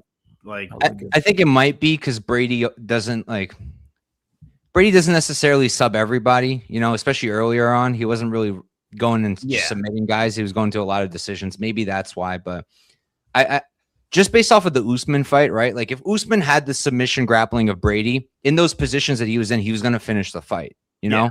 So I'm just imagining if Brady gets in those positions, like I feel like it's done. Yeah. So that's where I'm coming from. But what do you think, Tyler? So, okay, I got a lot to unpack here. Are we going to finally agree for once? I think we've disagreed on everything except the minus 400 favorites. Yeah, I think you're right about we've disagreed on almost all of them. This is another fight where if somebody says that it went to decision, you kind of already know who won. Because I don't think Brady's durability is necessarily the problem. I think he just doesn't like getting hit. Because like when he's against Bilal, it's not like he got knocked out. Like dude is still standing up, but like he didn't want to get hit anymore. So he was just like, I'm done, you know? Against Morales, if you look at it, it didn't look like he was knocked out either. He's got hit and then was like, I'm done. Yep. Like his durability's fine. He just don't like it. So it's in here. But the dude can grapple. The one caveat though, if you look at the way Brady takes guys down, he's got two primary paths. It's up against the cage by backing you up with his like boxing combos. And he's got decent boxing combos. It's just defensively, he's going to get hurt. He'll back you up to the cage. And once he gets you to the cage, you're toast. Or he catches a kick and brings you to the ground. Those are the two things. Those are the two ways he primarily gets people down. He could catch a kick from Buckley, but it's going to be hard to back Buckley to the cage because the way that he fights, I think it's going to be tough to get him up against a cage like that. So I think he needs to catch a kick first. And that's probably the way to do it. He could shoot like traditional takedowns. Don't get me wrong; it's possible. It's a good single, no? It's not bad, but like if you look at like how he's getting people to the ground most of the time, it's up against the cage, or if he catches a kick. Like it's not like he can't shoot a single, but that's just not his. That's not what he goes to. So I do worry about that. But I think if it goes to decision, he's won. But he could definitely get knocked out at any point. The reason I say this, it's all to say that. I think the safest 3-leg parlay I've ever seen, but also the most likely to void parlay I've ever seen is Dawson decision only, Brady decision only, and Green decision only. And it's like minus 126. Please But, don't bet that. That's a disaster waiting to happen. That's but a terrible. It probably voids. It probably voids, or like 2 out of 3 legs void, and you win almost nothing. But I think it's safe. I don't think it can miss. So there's that. Famous last words, dude. I know, but like, I just can't see any of the other guys winning a decision. I can't see it. But yeah, I'm gonna take Brady. I'm also like, so I'm a big fan of Sean Brady, so there's part of that. Like, I could just be being biased, and Buckley's media day made me dislike him even more because, gosh, that guy can be so annoying. what do you say this time? He just, everything's like, you're gonna find out May 9th, and like, it's just like, dude, are you just trying to like not have any fans? Because I think he is. And he's like, whoever loses is getting fired and getting cut. It's like, bro, it's number 6 versus number 8. Yeah, neither of you are getting cut. Yeah, dude, Buckley's just, oh man, He sucks on the mic. He does suck on the mic. It's miserable. So yeah, give me Sean Brady. I think he subs him in round 3, but if he goes to the decision, I think he wins. So yeah, Sean Brady. Outside of a knockout, who has a better chance of looking minus 250 here? Well, you can't take away the knockout because that's the only way. Say then it's Brady for sure. Yeah, you can't take away the knockout prop. What's the knockout prop for who? Buckley? For Buckley. Oh no, I don't know. I think it's like +2 something. Okay, so you have a +2 something chance to look minus 400. What does a Brady minus 400 look like? What are the odds on that? You have a minus 155 chance of looking minus 400. I feel like whatever you just said, I just did math. Did not make sense, but that's math. One thing that I did want to say, Tyra reminded me when you mentioned Brady striking. You heard my video, Tyra, so you probably know what I'm going to say. Am I wrong? When Brady does these flurries, you guys know exactly what I'm talking about. When he goes like this and he just runs forward, Caitlin Shukagian. Yep. Yeah. She's a goat. So when he's doing that, though, he's just trying to like give you something to keep your hands high enough he can get to your legs. Like, he's not actually trying to land. I get it, but it's like exactly how Shukagian fought when she was fighting. Like exactly how she would do it. She would run forward. She would make like the noises too, like the yeah. He doesn't do that, but he does the exact same thing. He just runs forward like this. Judges love it when you make the noises. Disrespecting her. Death, taxes, Shukagian by decision, paid families for years. Dude, she cashed so many decision tickets. It's the best. And she always was like a slight favorite or an underdog. And she was my favorite dog to play for a long time when I first got into MMA gambling. I remember. I think the first time I bet her was against the bad Shevchenko, if I remember correctly. Is she out of the UFC? Caitlin? I think she retired. I don't know. She had a baby like a year ago, but she done? Yeah, or maybe she just is still taking time off. I thought she retired. Knowing the UFC, I wouldn't be surprised if next year for UFC Vegas 177 she pulled up. I wouldn't be shocked at all. And I bet her my decision. And we will be on the decision. Yes. But all right, Brady. 2024 against Macy Barber. Yeah, so 2 years ago. It was a while ago. Not bad. I mean, we've seen crazy things. Connor's coming back this summer. Supposedly. True. Is he? Yeah, supposedly. Dana did an interview today that was like, I'm almost 90% sure he's coming back. Dude, he said that so many times. So many times. I won't believe it until I physically see him in the cage and the referee says fight. Yes. Yeah. I'm honestly not even a Connor person. Is anyone a Connor person? Can't stand Never was. Never got it. Honestly. He's incredibly skilled. I'm not blind, but it was cool to see like when we were younger, but I guess if you are my age or younger, but I don't know. If there's one fight that I could ever go back and like remove the early knockout from, I would remove the Aldo knockout, and I really want to see what that fight would have looked like. Oh, and I'd play out again. I think Aldo wins like at like 70% clip. Honestly. I wish they did a rematch or something because that would have been a really interesting one. But okay, Brady, let us know what you think of the other Brady and Buckley here.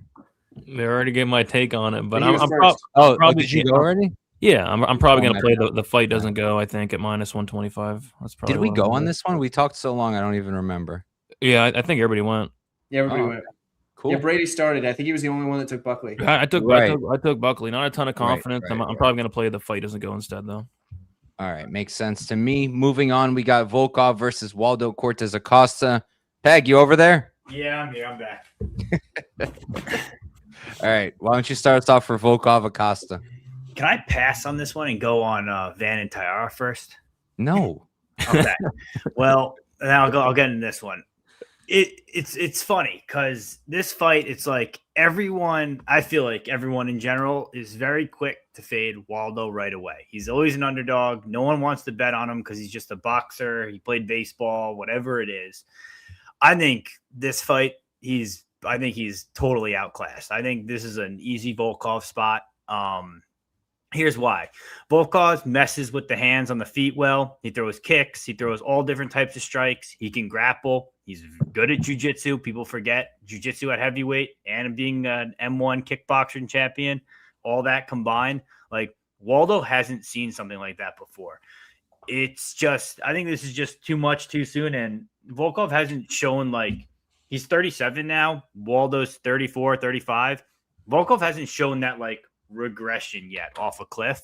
So I just think Volkov is gonna, if he wants to take him down, he can take him down. If he wants to sub him, yeah, exactly, he can sub him. Plus I think 2000, baby, let's go. That's the most likely Wow. path. I think. Man. I really do think that's the most likely path, because when have we seen Waldo? It was Nascimento, right? Nascimento leg kicks and took him down. So, like, we've seen him taken down before, and, like, Spivak did.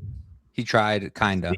Spivak kind of tried, but I don't know. I think Volkov, like, now you're getting I played him at minus 175. Now you're getting minus 155. Kind of wish I waited, but yeah, I think this is a clear Volkov fight for me. Outside of like jabs and like these, I think he's high rolling these finishes and these wins that he's having lately. So I don't know. I think this is Volkov. I don't think it's Waldo's time yet. Oh, that's it for me. I agree with you that Waldo's been high rolling to an extent, but like, still, this one's really interesting to me when I was looking at it. Like, I've always been a Volkov guy, never been a huge Waldo guy. One thing I was like wondering about is like, Waldo just knocked out Gaziev just no problem. Just showed up on short notice and just knocked him out. And now this dude's just got a granite chin, Gaziev, and he's just taking all these shots against Perisic. So it's like, does Waldo hit really hard all of a sudden? Because, I mean, there was a time where he wasn't hitting hard at all.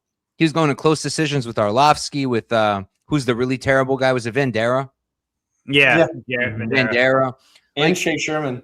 Yeah, and Chase Sherman. It's so strange. And now all of a sudden he's coming out, knocking out Gaziev.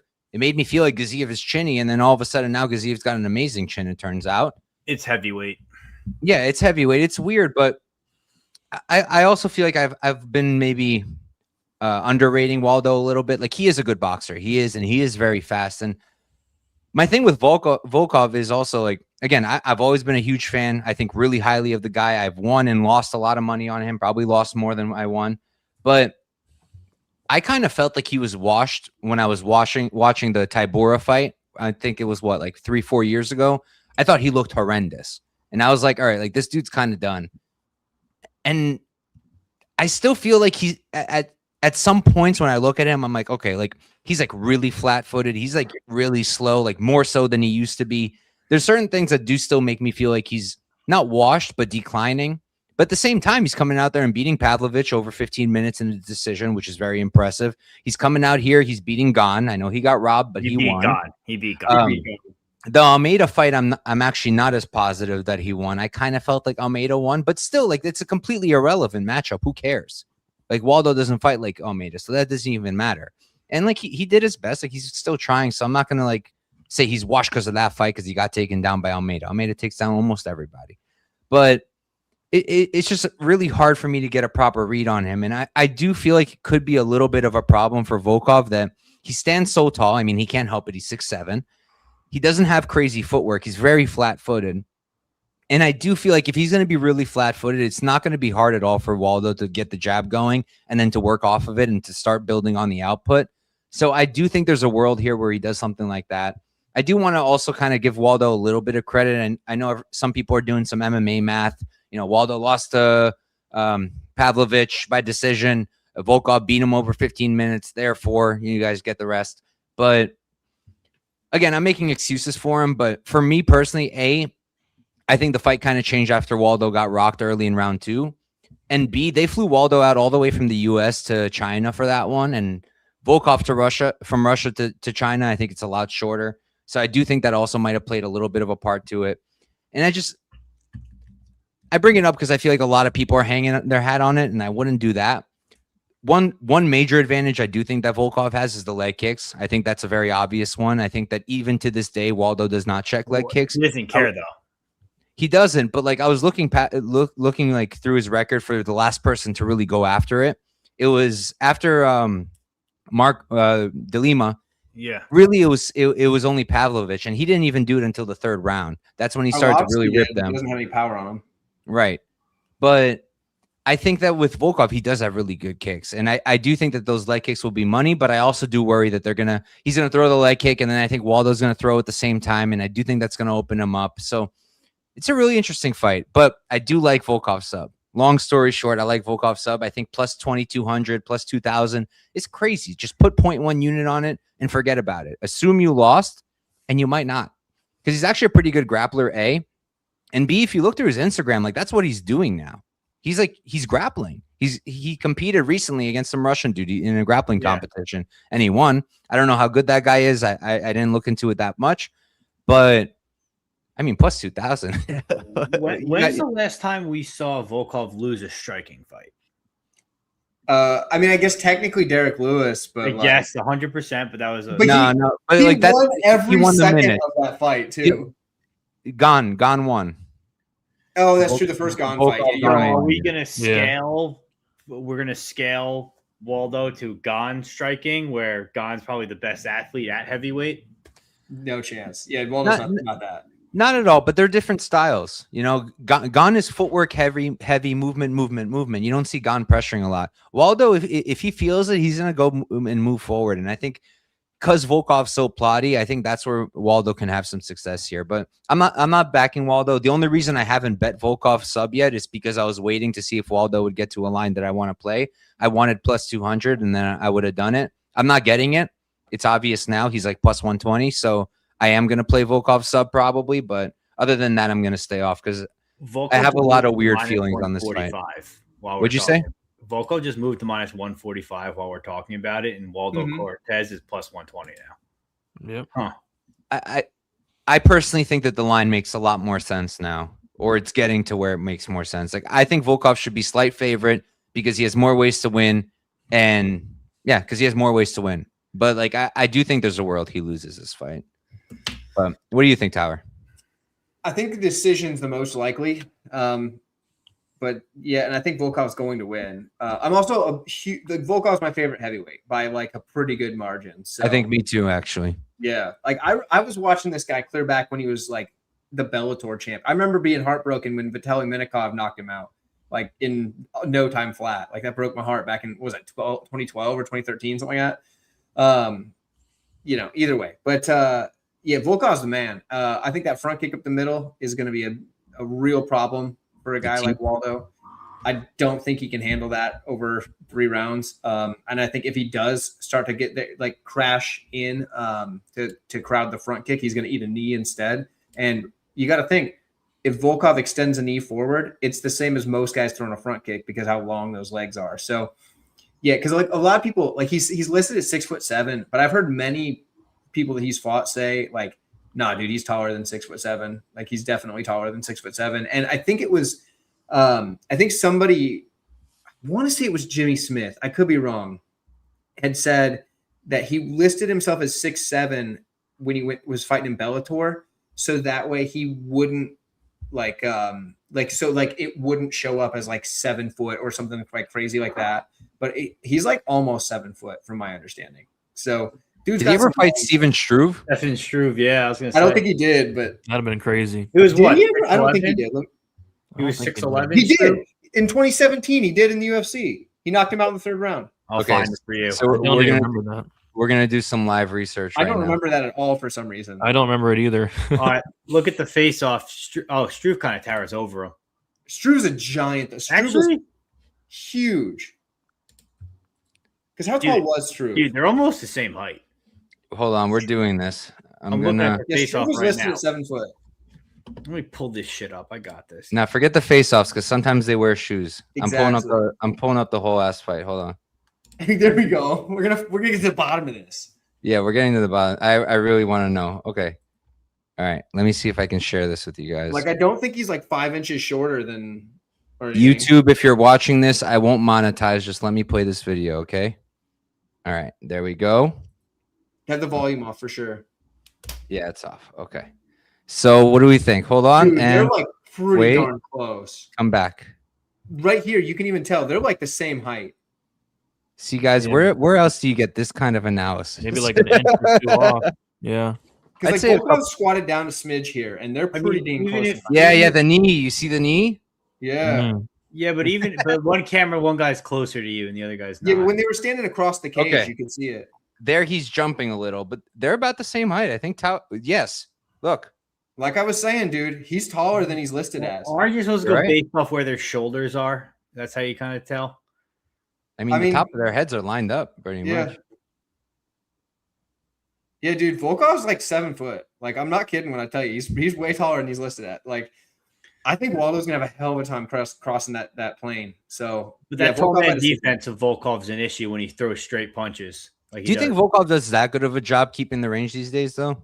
Yeah, I mean, he's done it pretty Yeah. well in his last however many fights. He did it to Cyril Gahn. won't Yeah. matter when he takes him down and sub him? Doesn't Yeah, matter. I mean, I'd be fine too. Yeah, I'll so give me take it, bro. Volkov. All right. How about you, Brady? I think this is going to be the first fight outside of the big favorites that we all agree on. I think all four Let's of us go. like in Let's Volkov. go. Yeah, I'm going to play Volkov. I'm kind of sitting back and being patient because money's coming in on Waldo, which kind of expected just because a lot of people really like Waldo. This guy is kind of like the new shiny toy in the heavyweight division outside of Josh Hokett. So yeah, minus 145. I'm going to kind of see where it goes the next day or so, but I'll be playing Volkov for sure.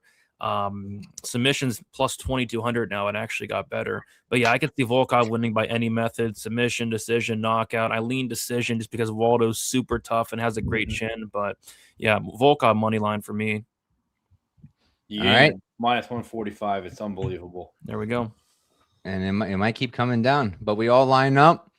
And moving on, we got the co-main event. I'm very excited for this one. We got Joshua Van versus Tatsuro Tyra, and this one was a hard one for me. But when I walked away from the tape, I felt like Van probably shouldn't be the underdog. I felt like it should either be Pick'em or like really slight Tyra, but not much more than that. Because I mean, obviously, like this is binary. We all know, like you don't need me to explain it to you guys. Like Tyra is a much better grappler. He's probably at the very least, he's number 2 grappler in the division. Him, Pantoja, I'd love to see it one day. Right now, I'm going to keep Pantoja over him, but he's up there. He's a really good grappler. He's really good. His wrestling's pretty good. His jiu-jitsu is really good.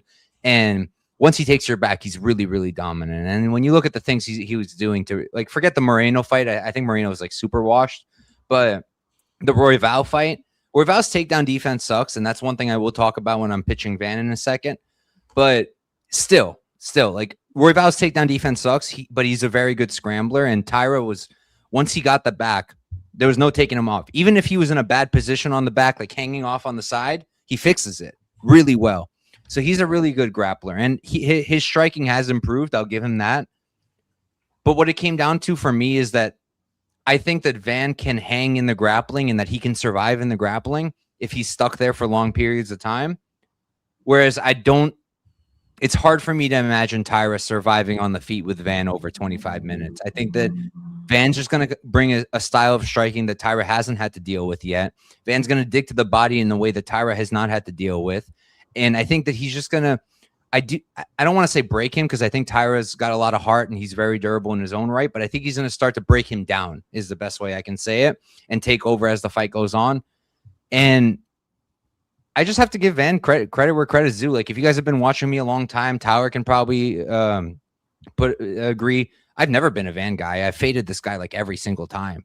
Like I've never been a Van dude. I've always doubted his grappling because how are you going to tell me you just got to the UFC and now you started wrestling at camp? You know, Well, I was going to ask you, where did you see him against a prominent grappler handle someone on top of him or on his back? I mean, dude, Saruya is a really good wrestler. I know people like to throw it out the window and pretend he's bad, but he's not. He's a really good wrestler, bro. That was really impressive. And Looking at the wrong Asian guy. Tyra, they are not the same, man. I'm They are not saying that they're the same. same, but I will say Saruya is a better wrestler than Tyra. Tyra's got way for better sure. jiu-jitsu, but he's a better wrestler. And he had to get really creative to get Van down. Dude, I'm telling you, Van should not be this good at takedown defense. In no logical sense should he be able to defend takedowns and work to his feet the way that he is. It doesn't make any reasonable sense. I wrestled for 4 years with actual wrestling coaches that only wrestling. My takedown defense isn't nearly as good as his. These 125ers would take me down way easily. It took him 2 years, bro. 2 years to get this good.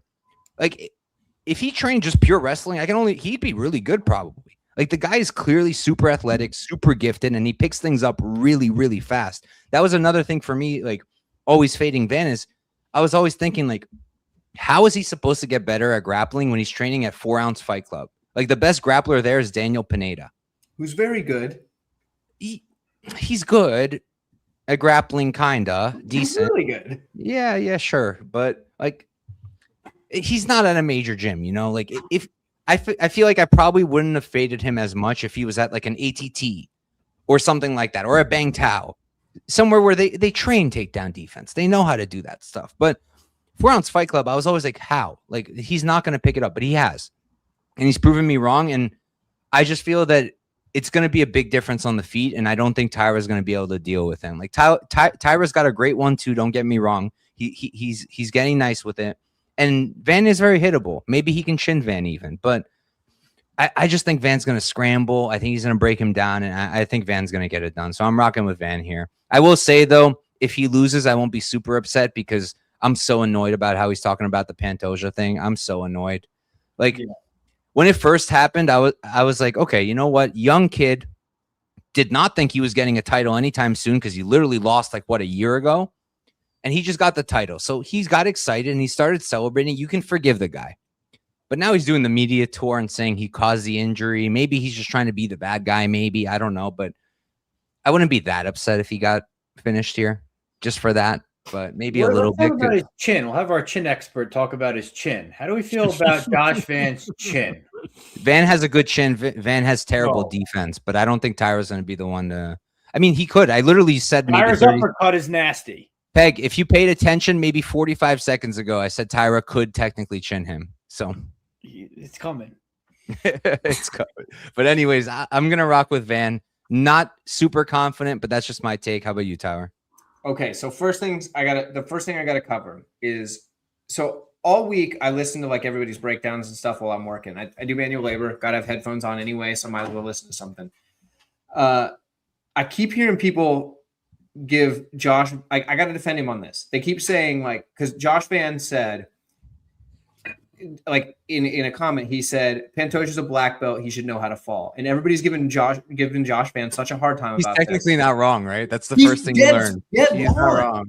Dude, day freaking 1 in jiu-jitsu class, they teach you how to fall. They teach judo you and wrestling too with a straight arm because you'll break your damn arm. Mm-hmm.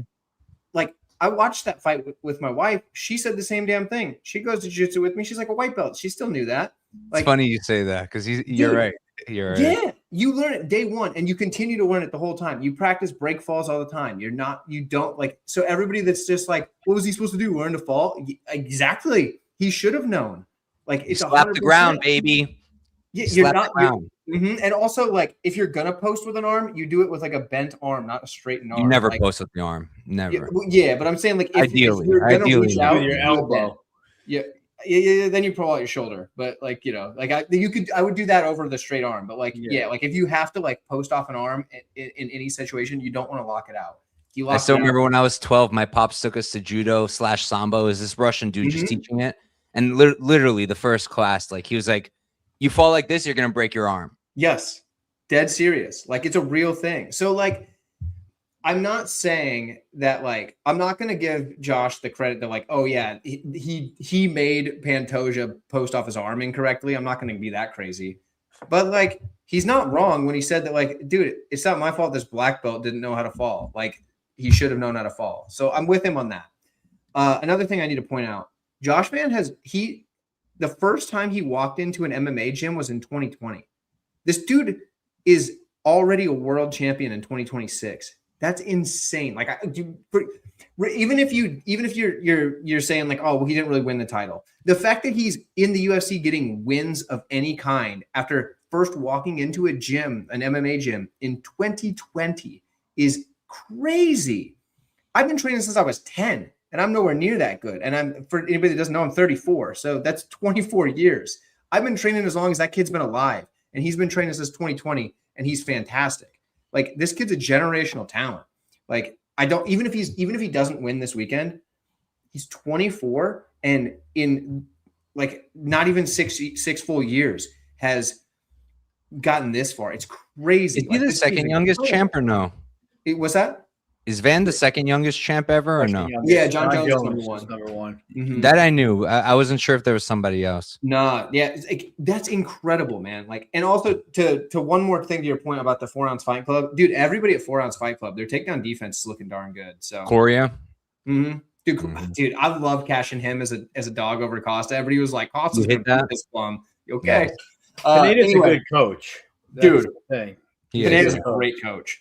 Yeah. So anyway, my point is, I think Van's a generational talent. I really do. I gotta back him on the not only in this fight as an underdog, the champion as an underdog, that I think is crazy. But if he loses, so be it. I still think that, like, long term, this guy's going to be one of the greatest that we've ever seen in a division. It'd be crazy unless he just has a complete career fall off, something like a la BJ Penn or something, where he just starts thinking he can fight guys at light heavyweight and, like, no big deal. Like, what is that division right now? No, dude. Yeah, Josh Van's so good though. I got to take him here. I got to back him a little bit also in the fact that, yes, Pantoja should have known how to fall, and I love Pantoja, but yeah, give me Josh Van.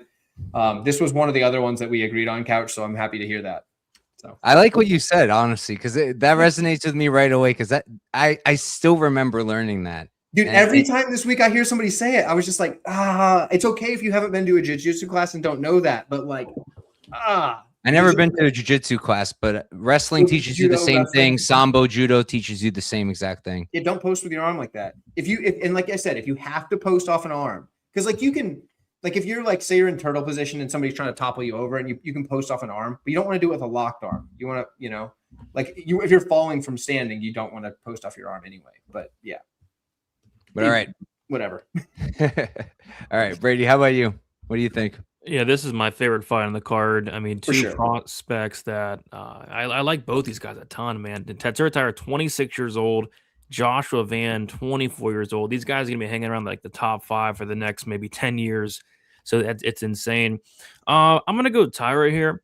The more the weeks went on, the more I don't feel as good about it, but I think his striking's pretty underrated. Obviously, at the favor of Van in the striking, though. Van has some of the best volume, not only in the division, but in the entire UFC. I love the boxing from Van, but Tyra has like really good power, and we've seen Van hurt before. So I could see Tyra potentially hurting Van.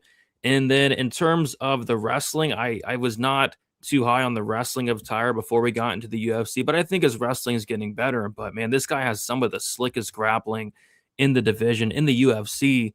Even if he gets to your back, I mean, he's going to stay there, potentially finish the fight. But yeah, I mean, I could see Van potentially stuffing takedowns here, doing the better work on the feet. I think if this fight gets extended, probably going to favor Van. It's one of those fights I'm just going to sit back and watch, enjoy it as a fan. I don't really want to put money on this fight. But in terms of a pick, I'm leaning Tyra, but I'm fine with either one of these guys winning. Big fan of both these guys, but for a pick, I'll go Tyra. All right. How about you, Peg? Yeah. So I'm not going to go crazy on this one, right? He wants I did have a max bet. I had a max bet on Pantoja minus 190 in the first fight. Tough way to lose that one. But here's the reason why. Van, right? I'm a Van guy. I'm the opposite of Couch. I've rode Van all the way up. And as a Van better, I know sometimes if he's a dog early, you could take him early on, but he drops round 1 every single fight, and you bet him live because he wins 2-3, and then you play 2-3 KO and you cash and you make money. That's how it works betting. Did he win round 1 against Royval? I don't remember. No, he didn't. He won 2 and 3, and that's where my talk's about to go. So you're getting a guy now in Tyra that hypothetically you're going to drop round. No, he won round 1. My bad, Peg, to interrupt you, but he won round 1 on all 3 judges' scorecards. Oh, wow. Really? And he lost round 2 and then won round 3? With the knockdown, I think. So that was probably the first fight he's won round 1. That being said, how do you drop round 1 to a guy like Tyra? Tyra is one of those guys, is kind of a runaway train where it's like if you drop round 1, you got to give him maybe 2 or 3, and then it's 4 or 5. You don't think a back take could possibly be the round here? That's kind of how it goes in a Tyra fight. And we haven't seen him against as decorated of a grappler. Yeah, Ray Teixeira, sure. But Ray Teixeira doesn't have the striking to set up the grappling that you need. He also doesn't have the back takes that Tyra has. Sure, Tyra doesn't have the wrestling he does, but he doesn't have the back takes or jiu-jitsu. Then at the end of the day, jiu-jitsu-wise, he's a blue belt. Tyra is a black belt. There's 2 differences. And, like, sure, the takedown defense has been good to get him there, but Tyra has the striking to knock him out. One of his better punches is his uppercut. And who have we seen knocked out by an uppercut? It was the uppercut of Charles Johnson that knocked out Van. And I think it was a hook on Chairez that caught Josh Van and knocked him down. But wasn't it a spinning thing? Was it a spinning thing? I thought it was a hook. I was like half asleep. I was watching that fight in Georgia. Huh? I think it was a spinning thing as well. Oh, was it a spinning elbow? Yeah, I think it might have been. Yeah. Yeah. Okay. Sorry. Either way, my point is here, I think that Tyra has shown power on the feet. I think the grappling's there for Tyra. I think that the jiu-jitsu, like, we haven't seen someone take Van's back. And even if he does, like, he's banking rounds there. If he starts slow, he's banking rounds. People are talking about, the body work. I think the fight for Roy Val and Tyra, that's exactly what Tyra needed, was to, like, learn how to be in a dogfight. He's never dealt with, two-way traffic before. He's always just dominated people. Now he got into a dogfight over 5 rounds. He's improved his cardio. The size difference is crazy. Tyra, for a 125er, I don't think he's long for that division. I think as he gets older, he's going to probably have to move up to 135, but he's massive. He's got the grappling upside. I think he's got the jiu-jitsu upside. He has the power. I'm not getting him the striking upside. Don't get me wrong. But I don't know. For me, it's like, I think anything shy of less than minus 200 on Tyra is a good bet. I think that Tyra is probably going to win the belt here, and they're going to run it back because, like you guys said, one's 23 and the other guy's 26. Like, these guys will be here for a while. We're going to see this one again, no matter who wins. So I don't know. I think Tyra probably takes this here, and I think I'm hoping, kind of like we talked about with Volkov, like Brady said, kind of been waiting for the money to come in. Everyone's talking about Josh Van. Everyone loved betting Josh Van. Tyra's still sitting at minus 160. I've been trying to get down. I want to get to like the minus 150, minus 140 number, but we haven't seen it yet. But I think Tyra is going to be a good bet. Have you seen a lot of people on Van? I've seen just me and Couch. I'm seeing everyone talk about Van, but I'm not seeing a lot of people betting on Van. So yeah, that's what I'm saying. I feel like most people I've seen have bet on Tyra or want to bet. I haven't even seen many Tyra tickets, honestly. I haven't really seen many bets because, kind of to Brady's point, it's like most people like both guys. It's going to be a good fight to play out. It's very easy one to sit out. Yeah. Yeah, it's an easy one to sit out on, but that's where you make the money. When everyone else is sitting out, that's where you make the money. So I don't know. For me, it's Tyra all day. I'm going to wait. I'll play 160 if I have to, but I'd rather not force my hand. I kind of want to wait and see if I get 150 or 140. So it's Tyra all day for me. All right, fair enough. Let's bring this one home, guys. We got the main event, Khamzat Chimaev versus Sean Strickland. If they don't kill each other before they get to the cage, should be a fun fight. Tyler, start us off. Okay. I really want an American champion, like, so bad. Like, I know we have Kayla Harrison, but only kind of because she is out with the neck surgery, and who knows if she'll actually get to come back. And technically, Mackenzie Dern was born in Arizona, but let's be honest, she doesn't claim it. So I would like to have an American champion. I'm rooting for Sean Strickland. I want him to win. I feel like he probably loses at a pretty high clip, but I really want him to win. So, like, I hope I'm wrong. We all know Khamzat's probably going to be able to take him down. It's just, but, like, can he hold him down? I don't know. Can he sub him? I don't know. Like, Sean Strickland's never had anybody attempt to sub on him in the UFC. And something like this kind of goes for the last fight as well as this one. Like, you look at the jiu-jitsu belts, right? Like, like somebody that's really, like, oh, this person's a really high level jiu-jitsu player. And this one is like, not, but sometimes like the lesser jiu-jitsu player can win a grappling exchange just because it's different than they're used to or different than they expect. Right. Like, I told the story last night that, like, I was a white belt, right? And I'm rolling with a black belt during like an open mat. And like, he's in turtle position and kind of baiting me to try to take his back, right? Because he's like, oh, this guy's going to try to take my back. And when he goes to put the hooks in, I'm going to reverse him and end up on top side control. What he didn't expect is that, and I'm a white belt at this time, he didn't expect a white belt to know how to do a tornado choke. So I grabbed his collar and throw a tornado choke on this dude and like sub the black belt. I had no business subbing a black belt. I was a white belt, but I learned a tornado choke on Instagram and thought it was cool and I could do it because I'm athletic. Like, so sometimes stuff that doesn't make sense happens. So like blue belt Josh Van being able to get back up from Tatsuro Taira is not impossible. Whereas like Sean Strickland, who like refuses to grapple, being able to somehow survive Khamzat Chimaev also isn't completely out of the question. It's just, can he mount any more offense than somebody like DDP? Here's where I think this is where we possibly get the rock, paper, scissors thing. Like I'm trying to make a case for Strickland because I want him to win. Again, like I'm saying, I think Chimaev probably wins, like at a pretty high clip. But the thing that DDP didn't do was try very hard to get back to his feet. He was more trying not to get subbed or finished. He would buck once, and like if he couldn't get out and get back up to his feet, that was it. He would, and like if he started to like give up his back to get back to his feet, as soon as Khamzat gave him any pressure, like he was going to take the back, DDP would just flop back to his back because he didn't want the dude on his back. Rightfully so. You don't want to get subbed. Strickland is confident in his rear naked choke defense because, I mean, he's drilled this many a time, right? I don't think he's going to be as afraid of Khamzat getting on his back. So I think he can get back up. Now, that could be a detriment. He could get subbed because of it. That's definitely a possibility, right? It could be in Khamzat's favor that Strickland is more confident in his rear naked choke defense and more willing to fight to get back to his feet. However, if he gets back to his feet, 7, 8, 9 times in the first 2 rounds, like there's a world where Strickland starts to take over. Like the dude has come through as a massive underdog more than once before. But at the same time, I think Khamzat wins. I'm rooting for Strickland. I want a champion from the US, like really bad.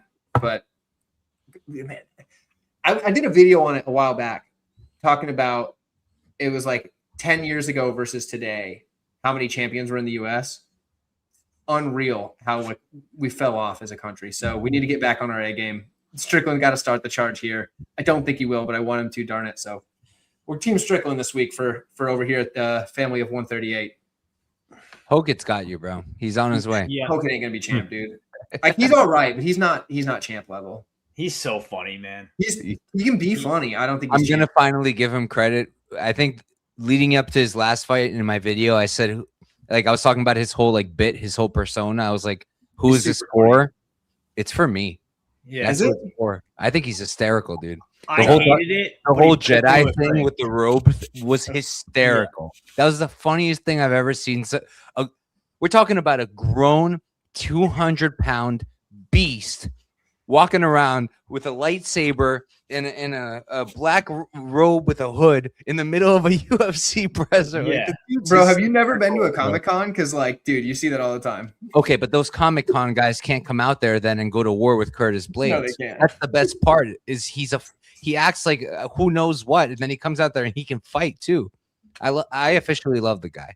Yeah, he I broke don't me think with he's this champ, cringe, but and he's now pretty I good. used to hate it, but he broke me with the cringe, and now I think it's actually hysterical. Yeah, I agree. But all right, Brady, what do you think of this fight? Yeah, I mean, I like Khamzat here. And Tyler brought up a good point. That's kind of what I'm seeing here is like Dricus was kind of fighting to not get subbed, was kind of fighting to not get finished, and was doing all the right things, don't get me wrong, but like Sean Strickland is going to try to get up. He's going to probably give up his back. Khamzat's probably going to jump on the back. And if Khamzat gets on the back, I mean, the fight's going to be over shortly after. So, yeah, I like Khamzat by sub here. I like Khamzat to probably get a submission within the first couple rounds as well. So that's kind of how I'm going to play it. What I will say, if this fight does get extended and Sean is able to survive the first 2.5, 3 rounds, I think it will start to get extremely interesting because Dricus didn't make Khamzat work that much. Khamzat was able to kind of get on top and stay there for 20 or so minutes. Like Strickland's going to work, get back up, et cetera, et cetera. So if this fight gets into the 3rd, 4th, and 5th round, I think Strickland's going to be extremely live. So I'm going to be maybe looking to potentially live bet Strickland if this fight extends, but I don't think it extends. I think Khamzat's going to get him in a bad spot here. and I think Hamzat's going to choke him out within the first 10 minutes or so. That's what I'm thinking. Didn't All Hamzat land like 500 strikes in that fight too? It was crazy. It was like 30 something significant strikes, but like 500 total strikes. Yeah, it was Against ZDP. Well, Yeah. well, he's with Calvito now. Yeah. He's part of the Calvita Strength EPO program. So Yep. he's that'll do it. yeah. I'm on sub plus 120. This what it reminded me of, honestly, what got me there was 3 weeks ago, you heard the Chris Duncan interview and they're talking about camps, and Chris Duncan's like, every time this guy Moicano gets me down, he subs me. And then everyone just wrote it off and was just like, oh, he's going to knock out Moicano's watch. What's he do? He gets him down, subs him first time. Same thing. We're hearing the same story here. They say it's not in training, but they were like, one guy's telling me it was like a drill where they gave up his back. And then Hamzat in the press conference is saying, why were you screaming for Eric to get you off me? Like, after I was choking you out multiple times. So, like, I mean, I think Hamzat's just going to sub him here. I think kind of to what, I can't remember who said it. Like, all Driscus did was just lay there flat. Like, Sean's going to try and get up. And that's where you get subbed, is when you try and get up. So, I don't know. I think Hamzat by sub here. It really should be Imavov fighting this fight. That's who I think should be fighting in this spot. But, yeah. So, I agree with Brady. I think the sub's live pretty easy. I think Hamzat touched on that in his media day that like him and Imavov didn't want to fight each other. They never will. Hamzat's done after this. I would bet anything on it. Yeah, Hamzat's he's gonna go up to light heavyweight. That's what he was wants to saying go up too. so bad. He only hasn't yet because they didn't want him to yet. But I called said this that on my immediately. show. I'm telling you guys. I'm telling you, whether it's the end of this year or early 2027, I think it's gonna be I think it's gonna be towards the end of this year because otherwise it doesn't make sense. But Ober can't fight.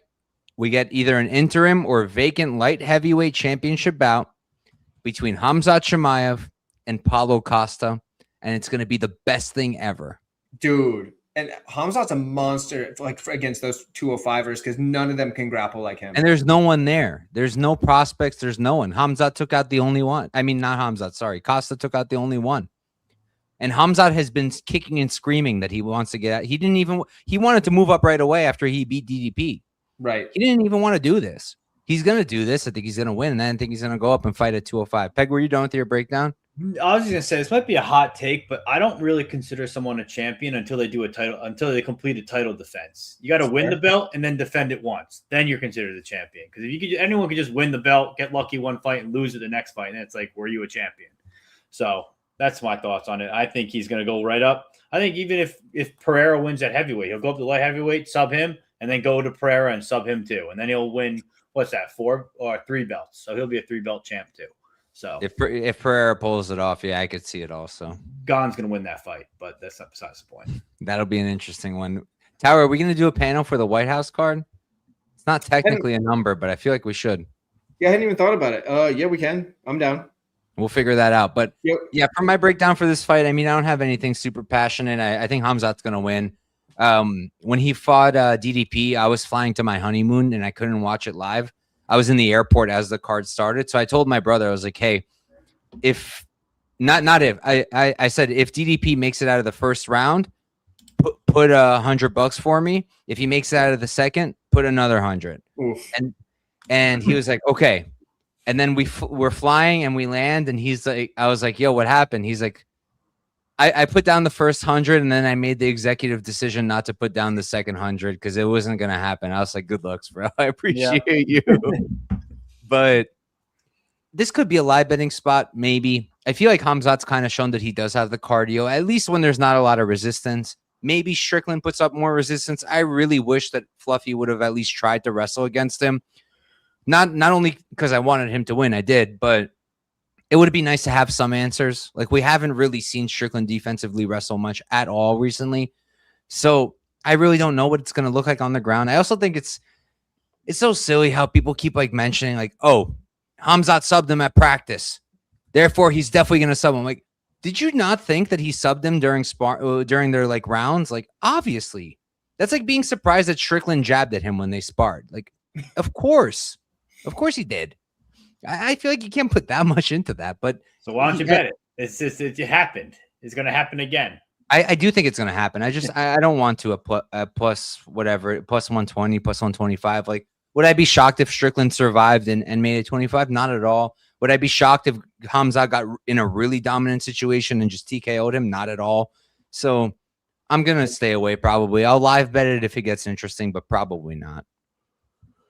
Yeah. And all right, guys, I think that's it. I think that is UFC 328. We wrapped it up, and we are just under an hour by a couple seconds. I'll pass around the mic.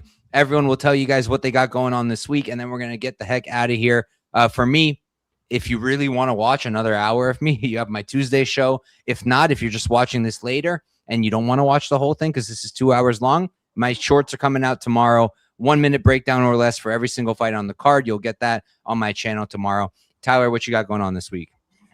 Okay, so the UFC Vegas 117 breakdown is up for channel members already on my channel. So if you're a channel member, you can watch that. I just put the timestamps in before we started here, or like an hour or so before we started here.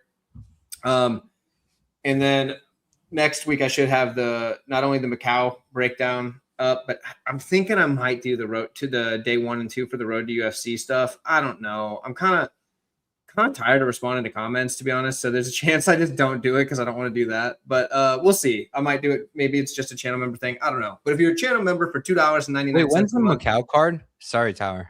What's that? When's the Macau card? 3 weeks, because you got an off week after the Vegas 117. But I'll have it up pretty early. I'll have channel members will get it like after the Vegas 117 card. So like a week from Sunday. So yeah, if you want stuff early, channel membership. If you want like notes and bets and stuff, that's Patreon. But yeah, 130 MMA, you can find me everywhere that you can find those 3 letters and 3 numbers in that combination. I haven't looked at this UFC Macau card up until now. Who the hell is Yisak Lee and Luis Felipe Diaz?